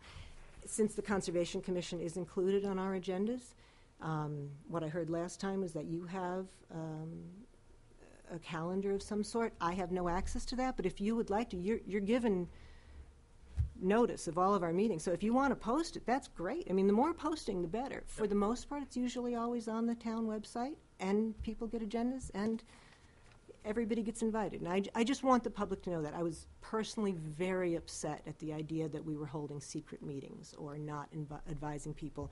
And I have the proof that that's absolutely not true.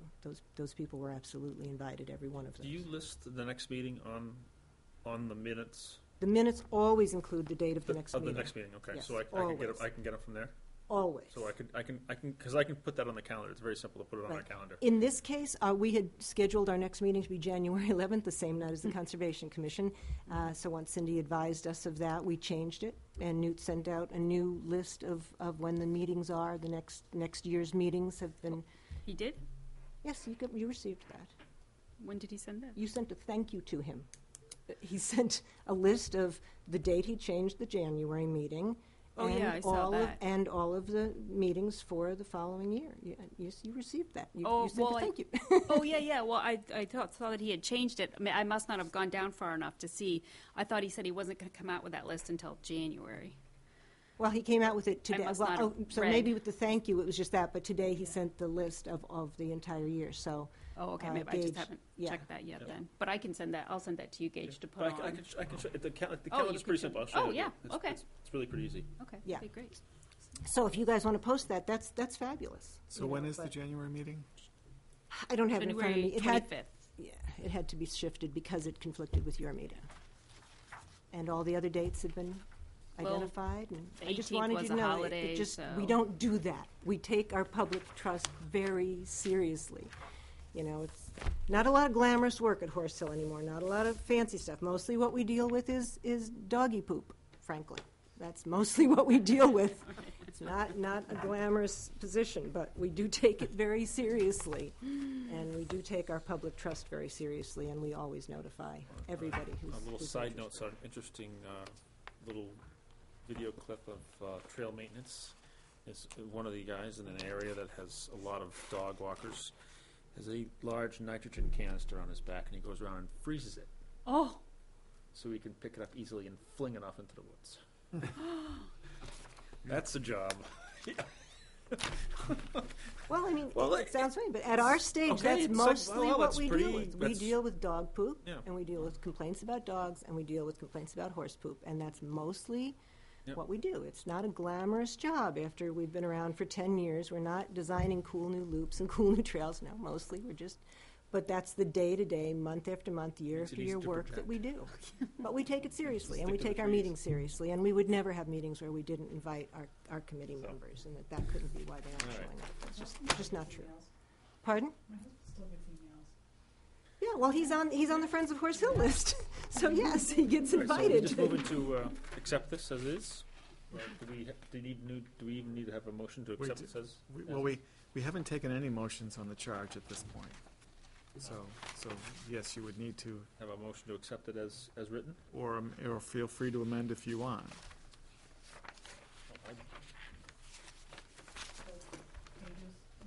Yes, absolutely, yeah, You know, that's because I fine. think we all Right. pretty much agreed to it at the last meeting. We wanted to add some words. I like what's in there. Try to be politically correct Right, and make a point, You have, and gives us leeway too. So if someone does miss a few meetings, we don't have to Right. evict them. right, so, you're good?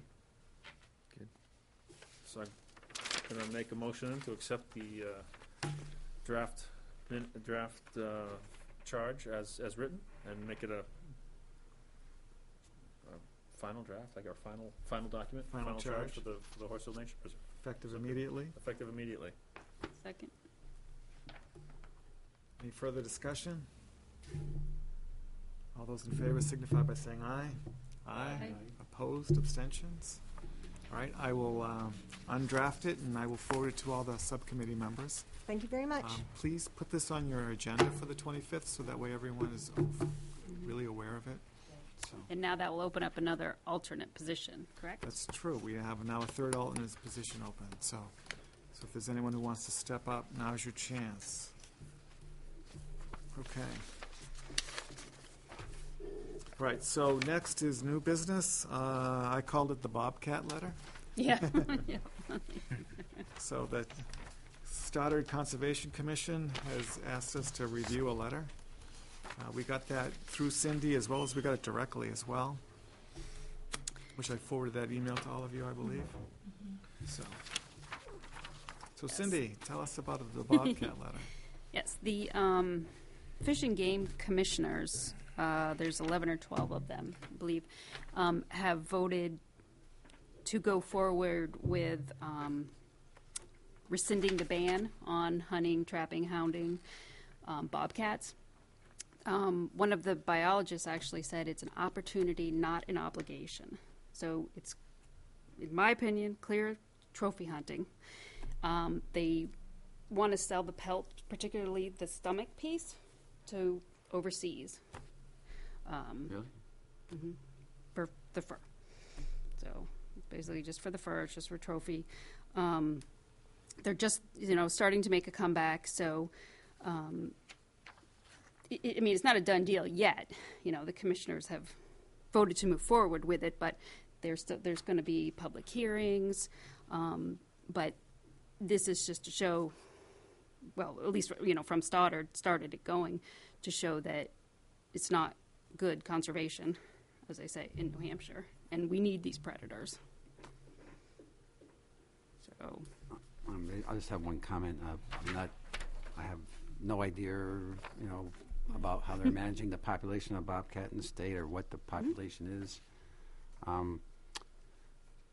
I've seen bobcat in the wild before, but never in New Hampshire. I've never seen a bobcat in New Hampshire. I've seen, fox, bear, moose, deer. We have one over in Mitchell Woods. ooh, We have one over in Mitchell Woods. Moose? No. a Bobcat. bobcat. Oh, yeah. Nice. I haven't seen it, though. Yeah. Well, No one does. Well, they almost went extinct Yeah. back in 1989. I've seen them in California. But, So cool. it seems to me like this might be jumping the gun to allow hunting, but I'm not an expert. I don't know. Well, and I mean, it was based on a study with UNH, and you probably don't remember at the time, they actually said, oh, everybody, if you see a bobcat, let us know.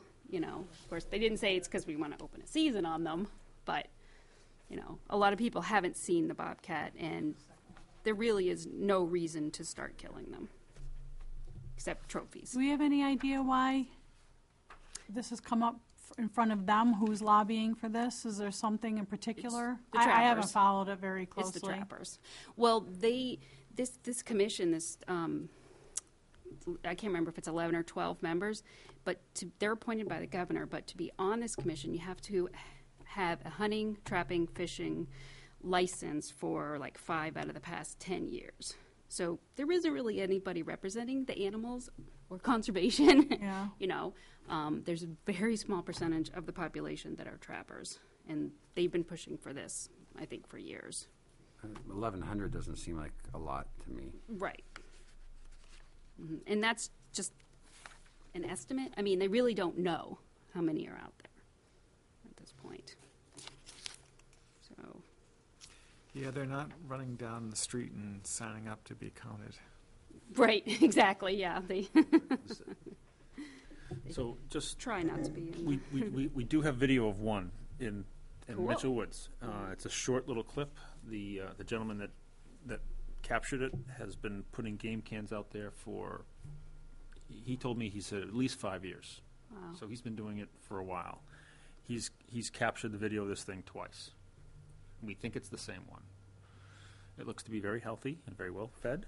So but it's again 5+ years. He's out. He's got 5 or 6 out there. He sends me video every once in a while, and he's captured this thing on video twice. Yeah, probably 4 or 5 years ago, we got pictures of one on Greater Woods as well. So, And we had evidence of one up there for some scratchings. I guess that one of the I forget who it was that picked it out, but said yeah, that's typically a bobcat. So Right. we know there's some here. We just don't see them. They're pretty elusive. And When if you don't have- hear about issues with human Yeah. interaction, I mean, it's not like Issues. coyotes that you hear the stories and they're coming into people's yards and things like that. That just, Yeah, just doesn't happen. they are very elusive. They Yeah. don't want to be. They don't want to be around us. And if we do have a bad winter, next month maybe, not this month, you know, that can have a huge effect on them as well. You know, and like bear, they teach their young over a number of years.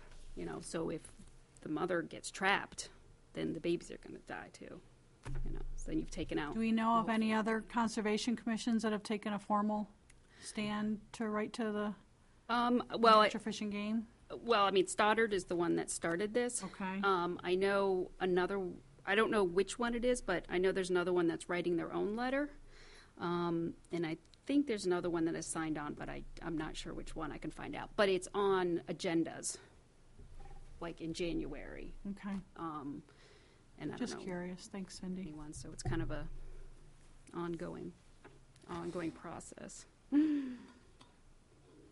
So.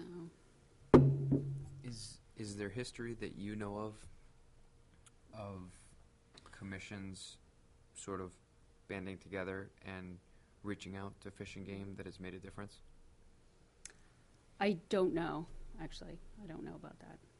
I can try to find out, but I don't know. And are they proposing a license, like a tag? You buy a bobcat tag? Yes, Okay, yes, okay, yep, so yep. it's revenue. Yes, Okay. although, Enough said. but I mean, I don't know that the revenue is going to exceed the expenses, though. So it's not. I don't think this is not a money making project. It's for the trappers, basically. It's an opportunity, to use their words. It's an opportunity. So, and there is actually a petition out there that has almost 12,000 New Hampshire residents signed it to not allow a season. So if anyone wants to Google "Save the Bobcat New Hampshire," they can find that petition. So, and I do have more information if anyone would like it. My little brochures here. And if you want to see a good documentary about how top of the pyramid predators can save ecosystems, watch how the wolf saved Yellowstone. Yeah, Yeah. Very good. Yeah. very good It's documentary. interesting. Yeah. And it shows just something just like this. So what's the thought then? I mean, when I read the letter, I don't see anything that's overly controversial in the wording. it's not too far swung to one direction or another, which personally I feel better about because I don't like to have letters that are full of emotion. I don't think they carry any much weight. They get dismissed very quickly.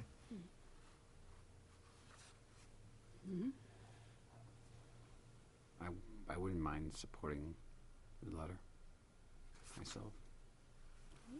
Well, I make a motion that we sign the letter and send back the Bobcat letter to the Fish and Game Commissioners to reconsider their decision and not allow a Bobcat season. I'll second it. Sign this letter or a new letter that accomplishes those tasks. Well, I would say just sign this letter. I mean, unless someone wants to write a new letter. No, I just want to know what Oh, your okay. motion was. The motion was to sign this letter. Yes, yeah, Okay. and then we'll return it to Stoddard Conservation, who's collecting the signatures. Second. Any further discussion on the motion? Do we have anything we want to add to it, or remove from it, or anything? Would have any concerns about this?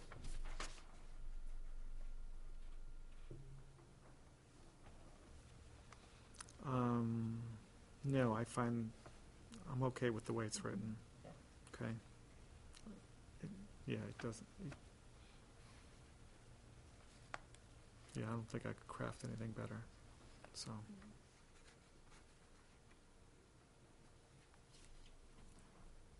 So all those in favor of signing the letter as moved signify by saying aye. Aye. Aye. Opposed, abstentions, so that's unanimous, 600. Thank you. So, signing it, do you want it to be one member, the chair for the commission? Do you want it to be the commission? I think that the chairs can be fine, you know. I don't know if they're gonna list the signatures, other than, not like, remember the pipeline letter where they actually made a copy of it? Well, I'm sure they will. Oh, okay. I I think didn't your know if she was just signature gonna as the list them. chairman of the Yeah. commission with a unanimous vote is, Yeah, And you Fine. could, sufficient. you could even write Tim Thenhave, Chairman of the Merrimack Conservation Commission, representing its members.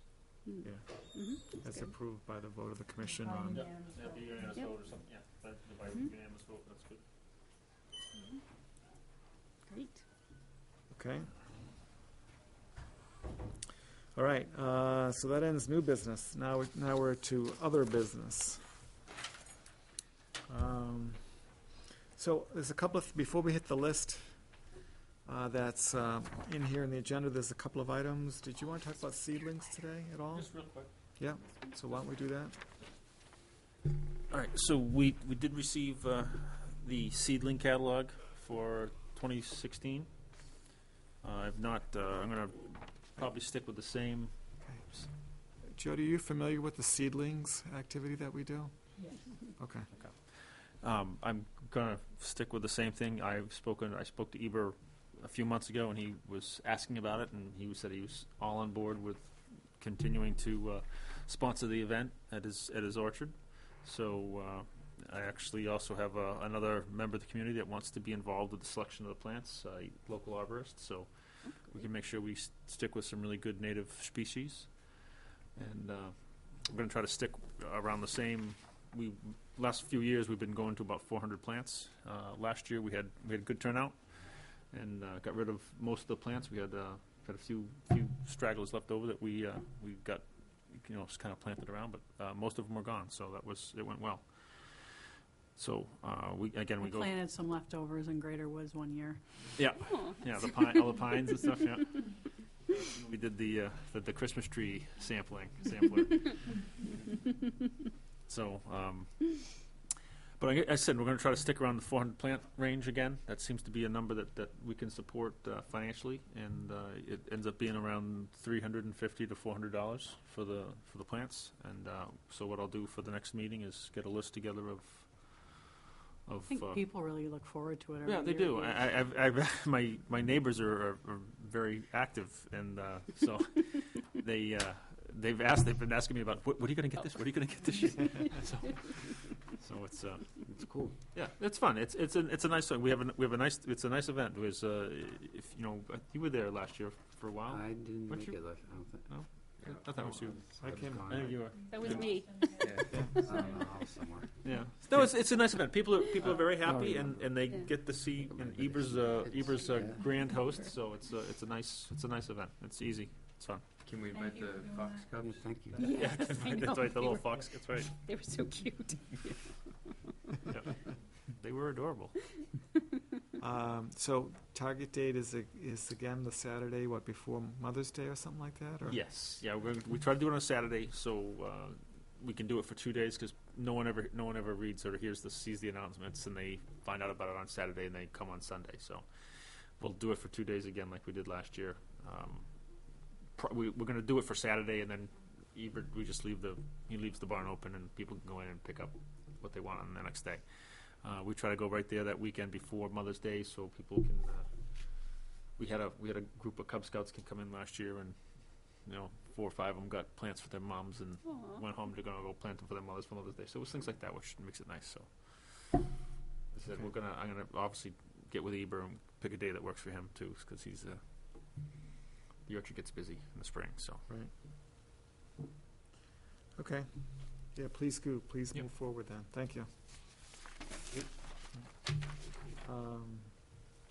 This past week, I forwarded you a letter from the Hillsborough County Conservation. Gotta say it right. Yeah. Hillsborough County Conservation District. Kerry, she's been including us, or me, in a lot of these invites. So they're having their annual meeting, and we're all invited. It's for Tuesday, January the 12th, from 6:30 p.m. to 9 p.m. It sounds like a fun time, but I already have plans for that evening.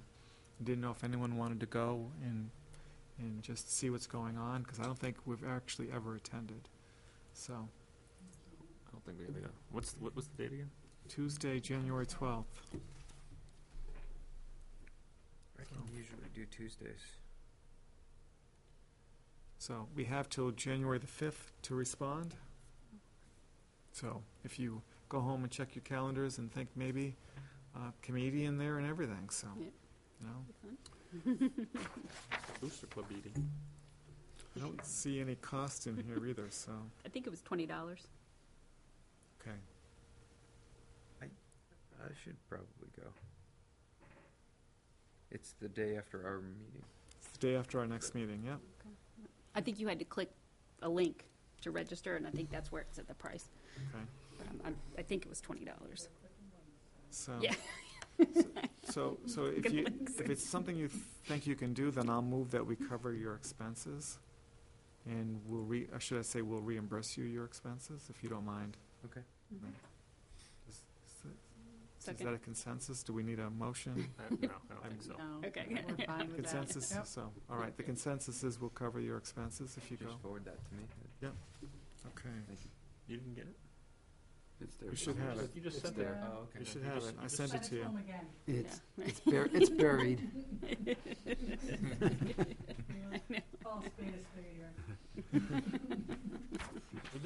You just sent it out though, just I the other did. day. Yeah, I did, yeah. Yeah, it wasn't. So one last thing that's not there is our annual meeting with the town council usually comes in the first week of January. I asked that we push it out to at least the 14th of January, which seems to align with one of their meetings, because I don't think you meet a regular meeting in the first week of January. You might have budget meetings. Yeah, so it would be a regular meeting, so Nancy said there's no reason not to do it until February. I left it open. I just told folks that I couldn't do the very first full week of January. I'm just really busy right up through, so. The 14th and the 28th are regular meetings, Okay. and then we have budget meetings on the 7th, the 11th, the 21st, and the 25th. So usually what I do is I give you all a preview of what I'm going to present the council. Same thing here, since we will be meeting at least one more time before that happens. So if I know it's the 14th, I will have something at our next meeting that says, this is what I'm planning to speak about, just so that way you can all weigh in, and of course, you're all invited to come and join us. I know a number of you have participated in the past, so same as we've done the past few years. Do it one more time. So, all right, just making you a heads up, giving you a heads up. So, Thank so after that, it goes to our agenda topics. A number of us took a hike in the woods and ventured around. On the 12th, we went and looked at some of our new parcels. I snapped a few pictures while we were out there, but we were out there 3 hours from start to finish. So, any thoughts, any comments, things you want to bring up? We spent some time in the target shooting area that we now own. Yeah, it seems like we were out looking at problems. I mean, the road, target shooting, the illegal trails that were marked out there. Yeah, someone's been active marking, tagging trails, and using them, by the way, as well. Mm-hmm. Yeah, on motorized vehicles. So They're gonna we have got to meet some of our new neighbors too while we were out there. Yeah, nice people. Yeah. Very happy that we now own the land. Yeah. And they were. And their little dogs were too. Yeah, the dogs. Yeah. They were like God. going crazy. They were having so much fun running and through the mud. The great part was we got to tell them that we were their new neighbors. Yeah. And they were happy about it. they were expressing the fact that they were concerned about people building on it until we told them that we now own So it. they didn't know until they ran into you No. guys? Nope. They were Wow. very. They were happy. Okay. They were happy. They were more happy about the meeting than we were. They also helped direct us a little bit. We knew Yeah. about where we were, but we knew certainly where we were afterwards. So. Right. Yeah. That's right. Yeah, that was very helpful. So Certainly a lot of potential out there. Yeah. yeah, Beautiful area. beautiful A area. lot of topography. Yes. Yeah, a lot of hills. Yeah. So Yeah, wet and water and highlands and streams, and we venturing across to our other parcels, we came across some more drilled rocks out in the middle of nowhere. You know, so quarrying activities were certainly prevalent. about Now- 400 feet of altitude change. Yeah. So So over Yeah. over just about 4 miles. It's up and down. It's Yeah. like it changes so quickly. yeah, so I think I in look Ju- forward to getting out there someday. so Don't worry, we'll just drag you around. sled, This will be the yeah. first time you drag me around out there. Just don't let them take you under the power lines. Oh, my wife and I went out to the Amherst Overlook, right? So we decided to take the ATV trail out to the power lines. But we've never been up that high in the power lines. You know, it went like right through a swamp. You know? It's like a swamp right under the power lines there. Oh, no. You know, we had been lower, but never that high. It's like none of the markers have been moved, right, for the borders for Greater Woods. No. Yeah, when you buy a piece of property, the white markers don't go away. Unfortunately. You gotta take them down and move them. I just said, 'cause I didn't realize that it went out that far past the power lines in one spot. Oh yeah. Yeah. There's a, Tim did a great job of printing, A map. the map with parcels. with the power lines in it. Because if you don't have that, both pieces, you can get lost pretty easily out there. Yeah. Yeah. Good.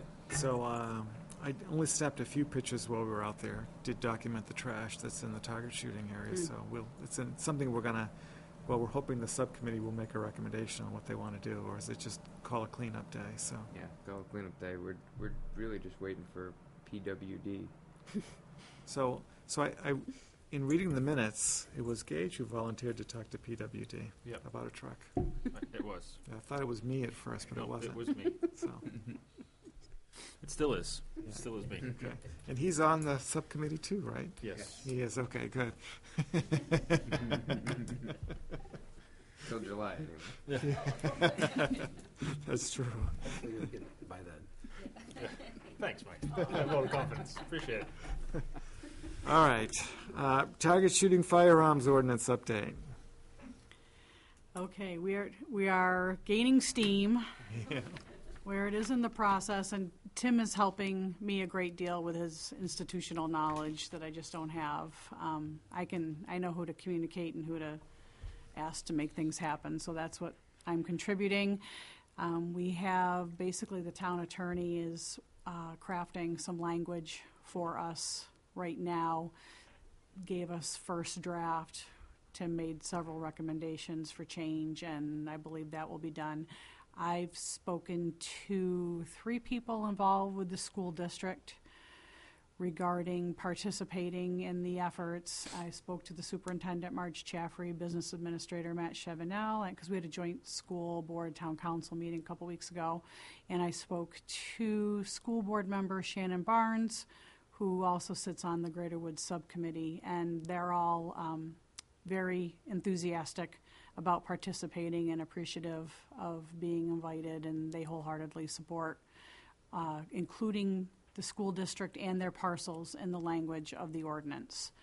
So I figure once we get something that's ready to present to this group, which we'll hopefully have soon, then the next steps we're going to have to take is would like to formally present something present it to the school board, and then formally present it to the town council and see if we can get it to go.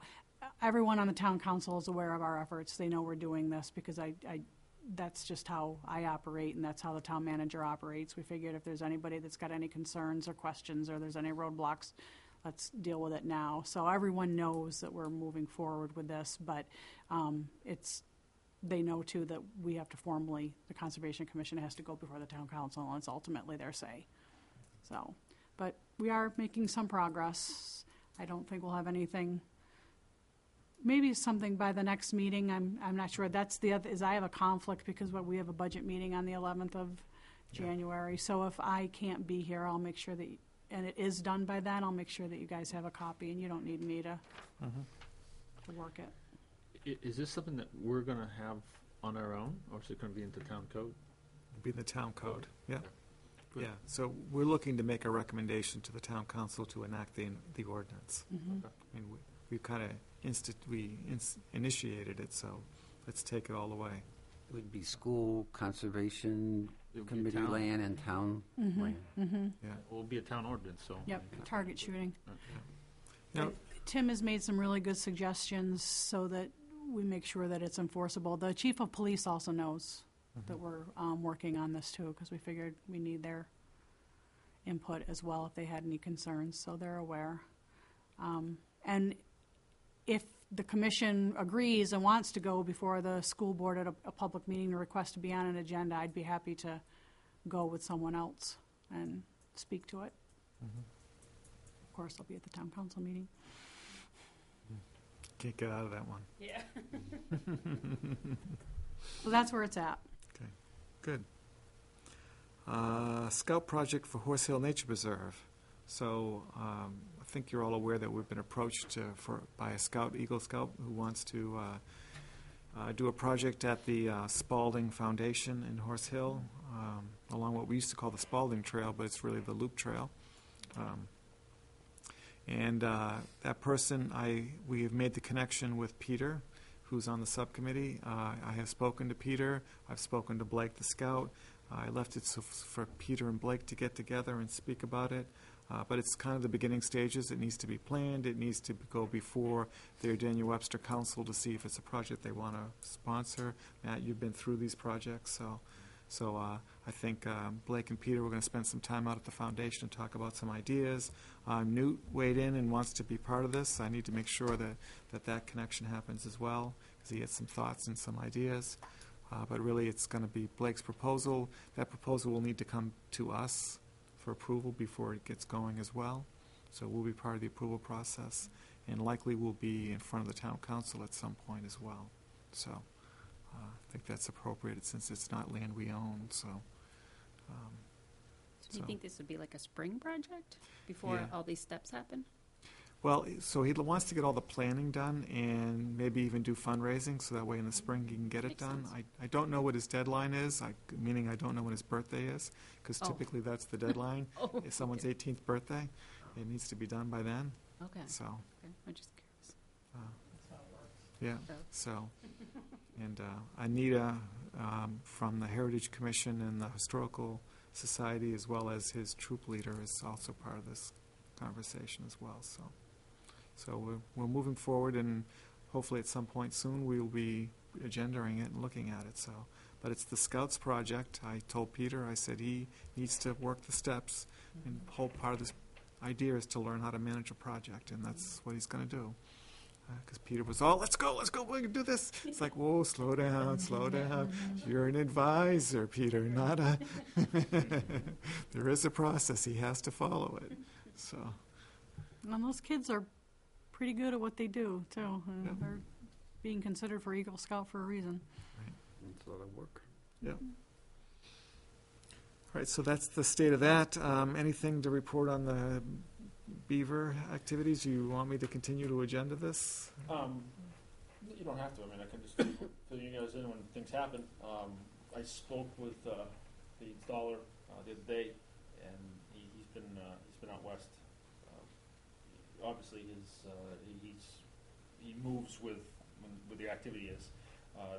The activity around here has dropped off considerably. Sorry, thank you. The activity around here has dropped off considerably with the weather. We still are obviously having some activity, but he seems to think that if we're managing it, I talked to him particularly about Horse Hill, and he said if you guys are managing it just with some basic, water diversion, then I'm assuming it's still going fine. I haven't heard back from they're not. No, they're still damming it up, Oh, are they? and Okay. it's significantly dammed up. Okay. But the little wall that we did around the trail seems to be holding it. Should Okay. probably go out there again and do a little better, because I didn't think that they would be. Yeah, because his comment is that the minute we get freezing temperatures and the water freezes over, the activity stops. Right.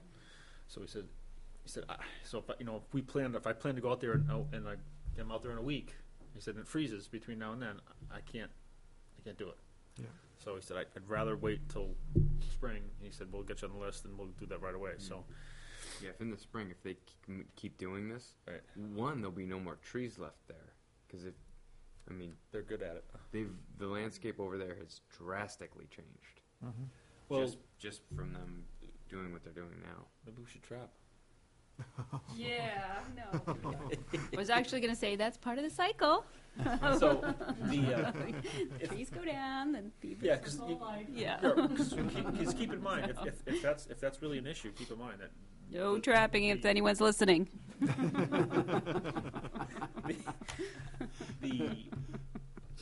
the bypass, the water leveling devices aren't going to stop them Chewing, from yeah. chewing. Yeah. So that would still be an issue. What wouldn't be an issue was the water level. So Mike's he's like, just get me pictures. Make decisions of where you want the water level, how much it can change, things like that. And he said I can work a lot of that from topo maps, and so even in the off season we do have some work we can do and get to him, so he can kind of plan what needs to be done in that area, and then we can go from there. So I'm just going to start doing that and get it to him. So that would work. He did do the install for wastewater, and it was not at Mass Road. It was at Kathy Drive. Oh, Right. yeah. So okay. I was like, oh, it's good to talk to them.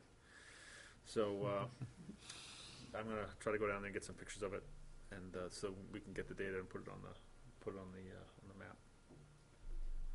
If you do have particular Interesting. trees that you want to save, you can. Wrap them. Yeah, you can wrap them. Another beaver update. Greens Pond is almost empty. Yeah, in those fact, pictures are incredible. The boxes that Mike and I hung while we were walking on the ice, we hung them pretty high. The duck boxes are now 20 feet in a tree because the water is just gone. And that being the fact, the beaver huts that were out there, you can see the hole that they went in. Wow. So, and you're able to walk up to them. So, it's a pretty neat experience Yeah. to look in there. Although I was very hesitant to just stick my head up there, but it was really neat to see the tunnel that they create, and it's all mud Yeah. up inside, and I didn't obviously stick my head all the way in there. But it'd be really neat to get one of those like Little cameras, Yeah, on a that would be stick, cool. and stick it in there to Well, see. you know, that really might, neat. I can call a cooperative extension. There's a couple folks up there that, you know, they came here to town to do that. No. Well, no, but they came here. We did that talk a couple years ago. Was it 2 summers 2 ago. summers ago? Yeah. Wow. Oh my God. They may very much want to do that. Get some, you know, they get, you know, cameras on a stick and. Are the beavers just stop maintaining the dam I- or the breach? Oh, so, No, the water. You know that big grate, that the overflow. That's Yes. down there by the Yeah. edge of the. I mean, that's what 5-6 feet above water level now. Yeah. Uh, It's the amazing. the great part is Slow water. they repaired it when the water went out. I didn't Yeah. realize it, but they repaired it a couple weeks ago when the water went out. Yeah. Because it used to be. I mean, I used to go clean it and pull the stuff out of it, and the grate was like held on cinder block. It was like balancing on cinder blocks. Well, now since there was no water, they came in and redid it and cemented it all up nice. So when the water does rise up, now we won't have to. It'll be much more solid and easier to clean out for us. But it's just there's no water. There's no And water.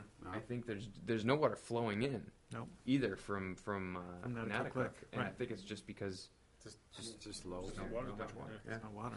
Yeah. The pond in my yard was dry for almost 3 months. I now have 1.5 inches of water in my pond. I've seen it get really low, but it's typically about 30 to 35 inches deep. And it's 1 inch deep right now. No, The that's a whole lot of water volume. table has just dropped. Yeah. My pond only gets fed by rainwater. There's no spring in it. And there's been nothing feeding the pond. We need snow. Yeah, we need water, in any form. Snow And we don't especially. need it really fast, but we need a lot of it. We need a lot of, yeah, we need a lot of just A lot of it. wet days. Yes, it's I wasn't very worried. dry. to get 3 wood duck boxes that were at the bottom of the pond on broken metal posts that were driven in. Yeah. The posts all broke and fell forward, so I just grabbed the wood duck boxes and stuck them out there. Yeah. So, when there is ice Have and a cou- water. I have a couple in my shed still. Budget, when we were initially discussing budget, I was sure to bring up the commission's request that the town participate financially a little bit in the Police patrols. yes, thank you. And I was assured by the town manager and the finance director that there was something put in the budget. I don't know if you've spoken to Paul at all, Gage? I thought he was gonna contact you, but, We have about the money for the beaver, the ongoing maintenance plan for those. yes, so water you, so you devices. did speak with I spoke to him? him about that, but I have not spoken to him about the police patrols. No, it was the, Did- you guys are confusing me. Yeah. You just said police patrols. No, sorry, Okay. I'm sorry, I Yes. misunderstood what you Oh, said okay. then. Okay. No, I apologize. So yes, I have spoken to Paul about the. Okay, Yes. all right. And everyone at the town council table heard and nobody said anything, so I can't imagine, I Yep. mean, there is an opportunity for it to be removed during the budget Yeah. deliberations, but, It's pretty short money in and total. I think Tom Tom's a Mahon huge supporter did of mention this. also that you're saving a lot of money in the long run by investing in that now, so.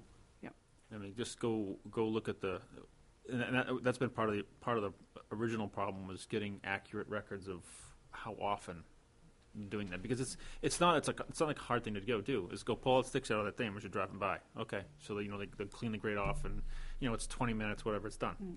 But they're doing it every day, every other day. So there is a lot of work being done that, it's just kind of I wanted to make sure that it Yep. was spoken of publicly Yeah. and on record, so, Okay. so I don't think there's gonna be a problem. Good, thank you. Thank you, Gage. All right, so that ends other business. Does anyone have any other business? I have one thing. So the Greater Woods Subcommittee has been talking about doing the bridge that goes from the school loop over to Marty, a neighborhood, another spot where kids are coming across. And Shannon mentioned that they had possible funding from the school, since most of that area is on the school's property, our easement, their property. So right now at the school board meeting, they're voting on funding the bridge and trail improvement up to that point. So Good. we'll find out later if that worked out, and possibly now, Because that's gonna be, improving that as that's gonna well. be a big bridge. Yeah. Again, back considering the size of the bridge that we normally put in, that's gonna be a good-sized bridge. Yeah. Yeah. Yeah. Good. And I met a woman while I was out there this week who said, "Hey, I marked that trail for you," and I helped her understand why it wasn't marked and why it wasn't good to mark things that aren't marked without coming to see us. Good. But that trail's marked now. Yeah. Excuse me. Yeah. Whoever has the key, will you just make sure you lock it? The front door, does anybody have the front door key? Nope. No, all I did was dog the bar, so we'll just release it on the way Oh, out. you know how to do that? Yes. Because I don't have the new key to lock it, or I don't know how to unlock it or lock it. Okay. So if you don't mind, just make So sure the s- door's locked. Okay. I That's will, all. yeah, Yeah. I will release the dog. Thank you. Yep. Yeah. Have a good night, guys. Good night. Sorry to interrupt. No, no problem. Yep. She did sign in.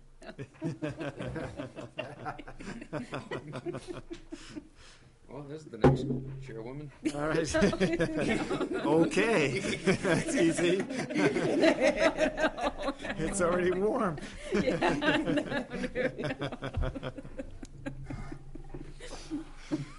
Minutes Oh, of Tim looks November happy. of the 16th.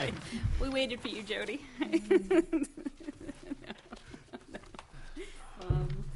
Motion to approve the November 16th meeting minutes with changes? Second. Okay, moved by Cindy, seconded by Matt. Changes, Cindy? Okay, let's see.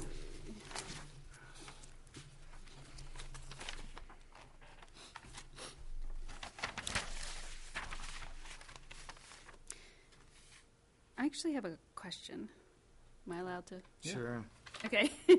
On page 4, row 12, where you stated for this was talking about the pavement in the Horse Hill, the next layer below would be removed as well. So I'm just curious for my knowledge about, why that's necessary to, So I brought that up because I wanted to be sure that they were creating a pervious area. I mean, soil conditions where water would go through. And sometimes just under the pavement it's been packed so hard with gravel and stuff like that, that water really doesn't go through. It just kind of sheets off and goes in different directions. Okay. So they were going to remove part of their parking lot and turn it back into a grass area or a natural area. I just wanted to make sure they just didn't strip the pavement, throw a little bit of loam down on it, and, oh yeah, we grassed that, and it seeds up and gets nice and beautiful when it's wet, and then when the summer comes, it just dries out because there's no water, and it doesn't retain water, and it has no value, Oh, okay. so, because we want the water to go back in the ground, so. Okay, good. I knew it was a good reason, I Yeah. just didn't know what it was. It's kind of like the gravel layer that we were debating Right. on our parking lot, same idea. Oh, okay, because the water can keep. Water can Going go down. through, Okay, that makes sense. Yeah. Thank you. Okay. Okay, so page 4, row 20. I think instead of resent, that should be resubmit.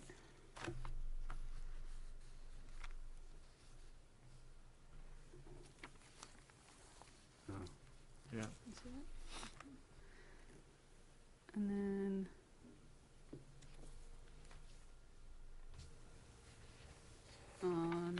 page 5, row 5. Certainly. Yeah, certainly, exactly. Thank you. Yes. First word has to become certainly, Right. Yes. Yes. Yeah. That was it. Yep. Row 5. Thank you. And then, on row 40, anticipated timeline. Okay. Row 46 does not begin until FERC. I think we just take the out. No, you don't. It's Yeah. not the- Oh, it Yeah. is? Yeah. It's Oh, prob- yeah, the it's FERC the is property. Federal Oh, Energy okay. Regulation Commission, yep. That. No, that's good. Good. And then row 52, although, and add she is of the opinion. Oh, still page 5. Yep. Yep. Row 52. Say that again. How did you want to change that? Oh, to add she is. So I think it'd be although she is of the opinion, Chairman Tenhav has done a phenomenal job, instead of although of the opinion. Either way, it's fine. Yeah. Oh, okay. Although of the opinion. Yeah, I thought it was fine the way it was. Okay, but you can yeah. leave it. Yeah. That's fine. Let's see.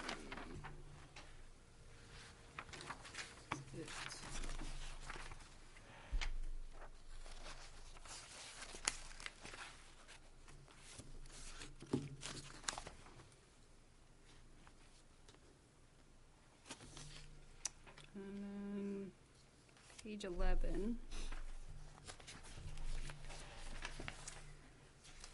Row 42.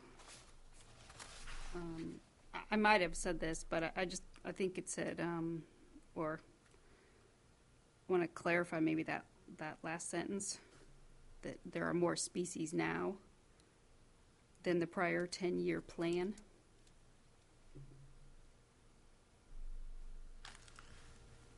Okay, so what words do you want to change? Sorry. Oh, to say, there are more species now? So it's line 43, you mean? Did I? Oh, I'm sorry, yes, line 43. So adds species. So it would just say there are more species now than the prior 10-year plan. Okay. I think that just makes sense. And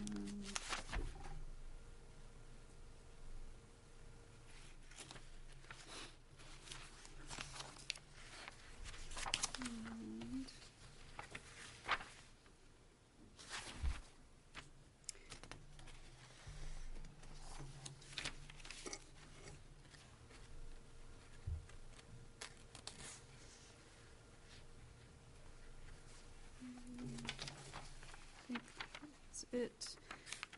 In page 15. I just wondered if we should say with regard to the Greater Woods Subcommittee. Sorry, say that again. What page, what line? Oh, page 15, Yep. row 39. Just add Greater Woods before subcommittee, Yep. since we talked about Horse Hill above, and then.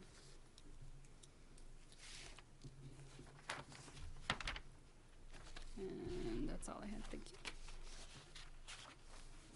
Anyone else have corrections? I have a few. I just have a couple quick Yeah. ones. Go ahead, Gage. This is not so much of a correction, but a clarification. Page 1, line 42. Roger talked about promised access to town property, and I think we need to make sure that there's been no promises about access on any of this stuff. This is all something that gets done by committee and is done in public it's not a promised access to anything. Yeah.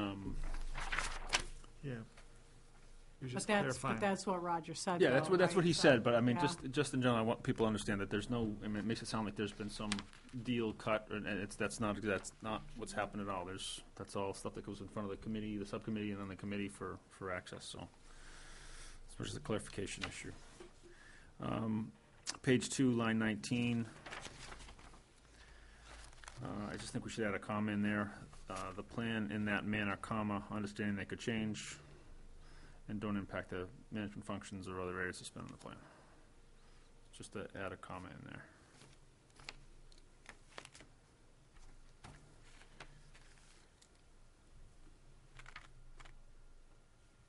Okay. And Yeah, line- there is a comma already in there, so you're gonna, I'm a little bit further down the sentence. bit further down the sentence, but, Yeah, yeah. okay, well, I guess it doesn't have that, I kept running it together and took me a second to figure out what it meant, so. Yeah, that's fine.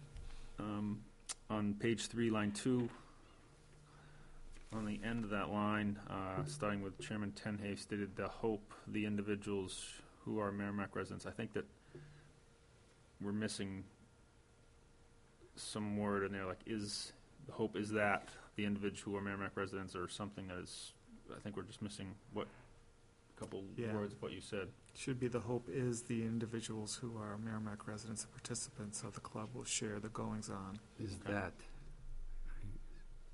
Yeah, you could say is that as well, yeah. So it just needs something. Yeah.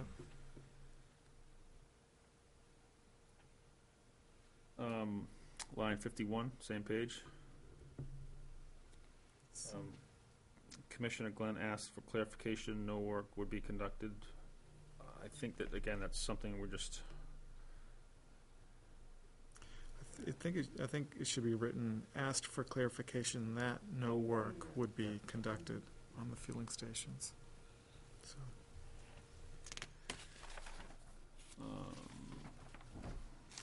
Cindy, I got that one, and that one. That was it for me. okay, I've got one or two more. Back on page 3, line 27, the very end, is mobile have an E at the end of it? No. So I didn't think so. Um,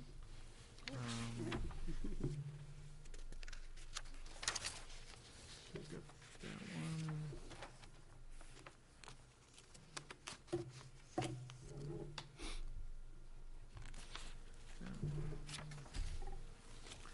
Yeah, so the next one would be page 6. Lines 31 and 32. I'd like it to just say RCC, because I don't believe RCC stands for anything.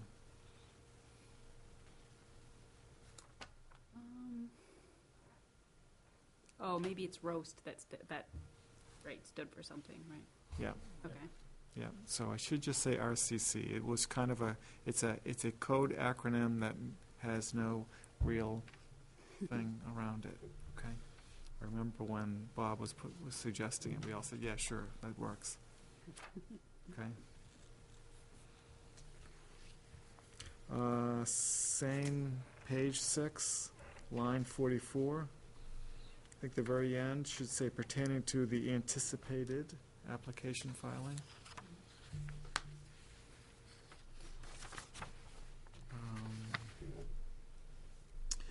Then let's go to page 9, line 18. Should say the club, grounds, or other mitigating circumstances.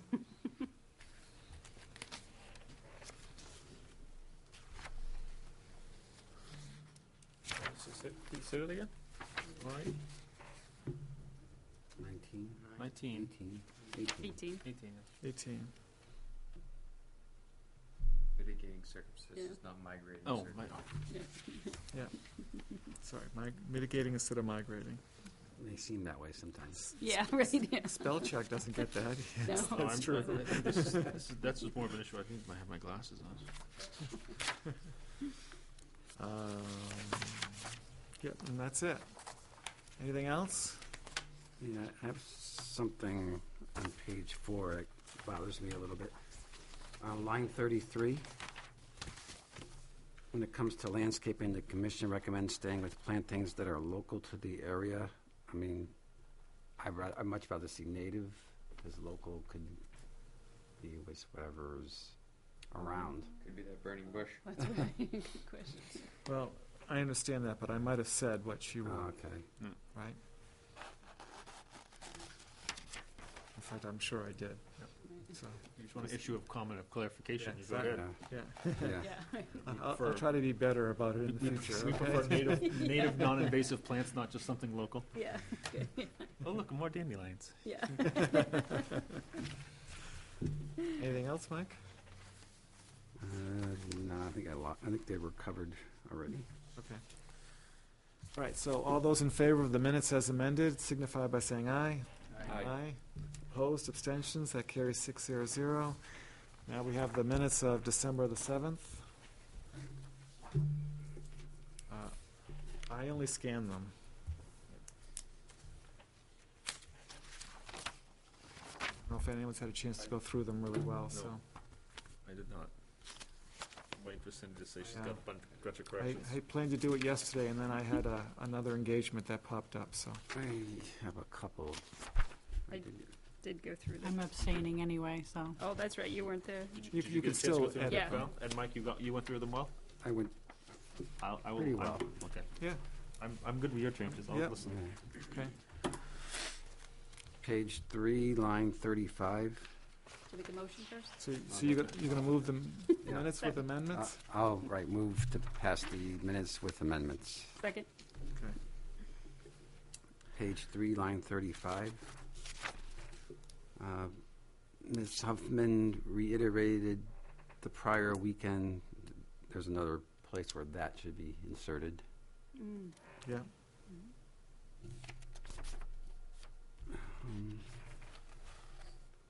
Okay, and then page 4, line 40.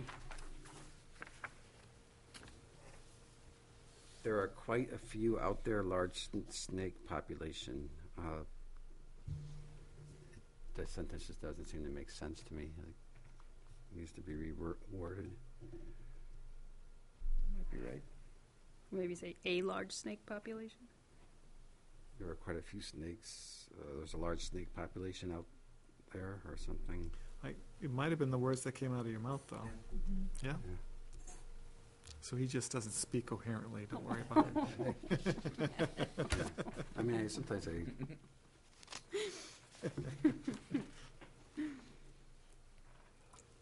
Page 9, line 5.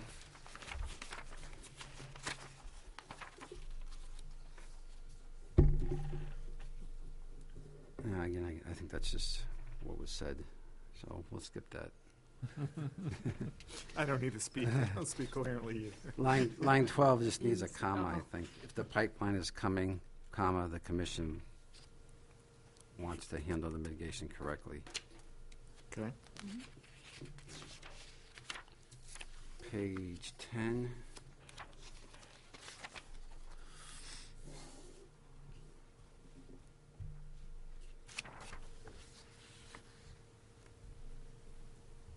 Line 13, which they had stated earlier in the meeting would have been scrubbed out. Something, I don't know. Does that make sense to you guys?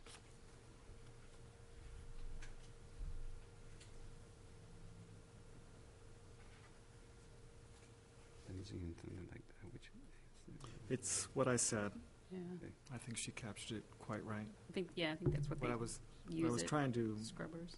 they use they claim they're gonna have scrubbers at the beginning of the pipeline to take the bad stuff out of the gas before it goes down the line, Okay. so. Same page, line 37.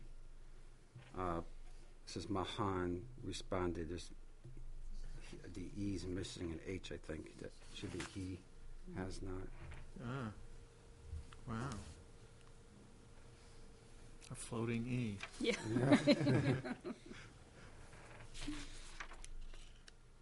That's all I have.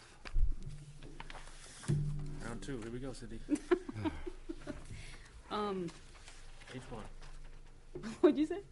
I figured page 1, right? But yeah, page 1. So we list Sharon Hickey as a subcommittee member, but she actually wasn't at the beginning of that meeting. I don't know if that's a technicality. No, it's fine. To leave it? Yeah. Okay. But we should add Peter. I don't know if maybe he didn't sign in, but he was up here and spoke with us. So I think he should be listed as also in attendance. Yeah. Is he shown as speaking, though? Yes, I think so. I know his name's been brought up in the past. Is he-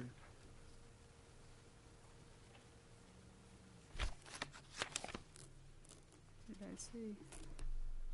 Under appointments, he's referenced, but Oh, okay, so if he doesn't, he I don't think he, hasn't referenced speaking, that he doesn't need to be Big listed. biker. That's fine. yeah, I mean, we could list him in attendance. There's no reason not to, because it doesn't mean you spoke. So maybe we should add Peter to that. So pick a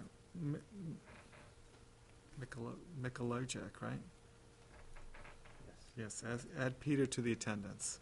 And we've got his spelling on page 6, line 46.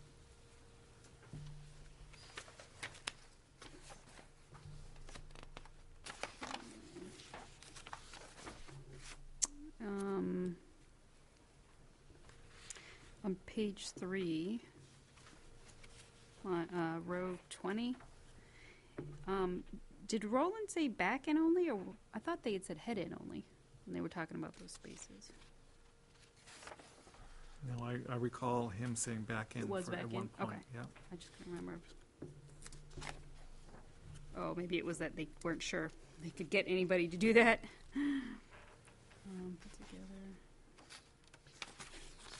Let's see.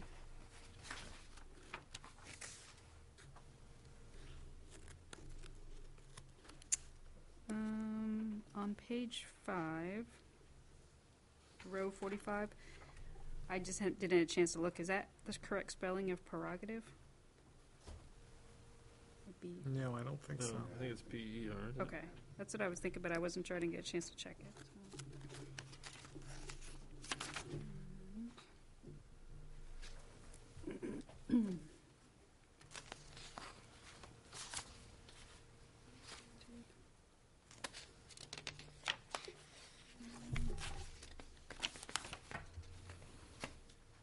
On page 7, row 24, I thought it was Roland that asked that question.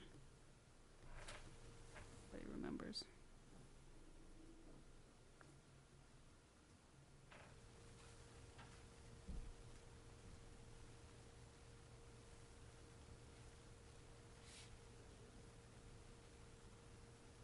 He remembers, no? Yeah, you're probably right. We'd have to check the tape, though, but it was probably Roland. I was thinking it was Roland that asked it, but Yeah, look. yeah.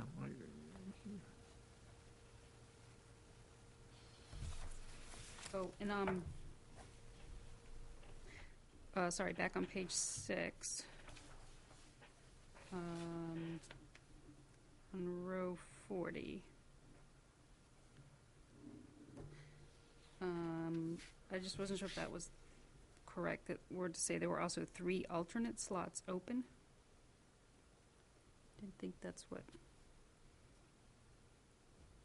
it said. Because there was actually only 1 open at the time, and then there was going to be 2. Where again? What line are you looking at? 40? Maybe that might have been the case since Pointed? Peter took a full-time spot. Oh, okay. That's true.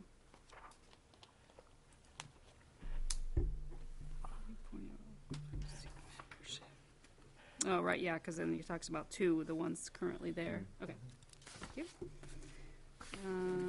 Oh, sorry, page 7, row 48. There's just a duplicate of they can. Just take that out.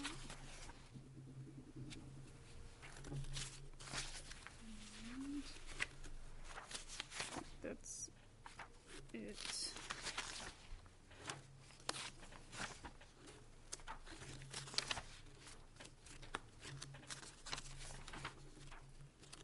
Can I give you a hint, Cindy? when you make a correction on a page, Yep. you might want to put like a mark at the very top of it, so you know that page has a correction on it. Oh, So when you flip, you can know real quickly if you have to look at the page or not. Or in the corner. Yeah, oh, good idea. Okay. Okay, thank you. sorry. I've looked at lots of minutes over the Okay, years, but, okay? yeah. So you develop tricks. Right, I know. Yeah, as I'm scanning, I'm like, oh. That's all I had. That's good. All right, then. Oh, Yep. sorry. And just on page 5. Yep. The end of line 16. The last after agreement, comma, noting the subcommittee. That a comma should go there after agreement. Wrong page. Okay. Oh, yeah. Yeah, that sounds good.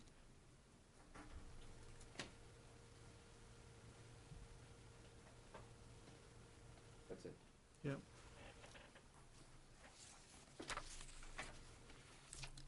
All right, all those in favor of the minutes for December the 7th as amended signify by saying aye.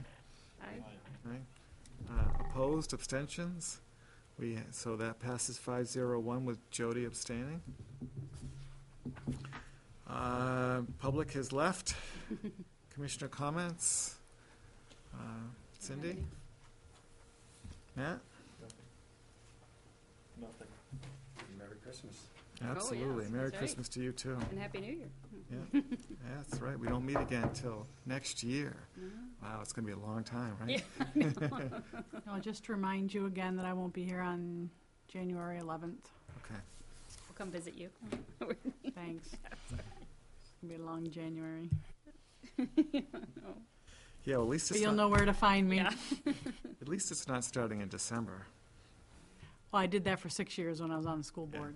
Yeah, and once again this year they're doing the same thing. Sorry, tonight. Well, but everyone- they have a budget committee that the town council does not have, that they have to get their budget finished and done in order to give it to the budget committee. So they're still processing their budget later than they did before. So, but they still have an extra step in the process that the town council doesn't have. Yeah. No, my comment was only that I haven't forgotten. I had no doubt. So I have no further comments. I did not catch the start time. Does anyone know when we actually started? It was around 6:40, I think, All right, so ish. we'll call it 6:40 for now, and for whatever, so that way Don can have that, because I didn't announce it earlier. So Cindy, you moved? Motion to adjourn. All right. Second. Matt seconded. All those in favor? Aye, that Aye. passes 600 at 9:20 PM.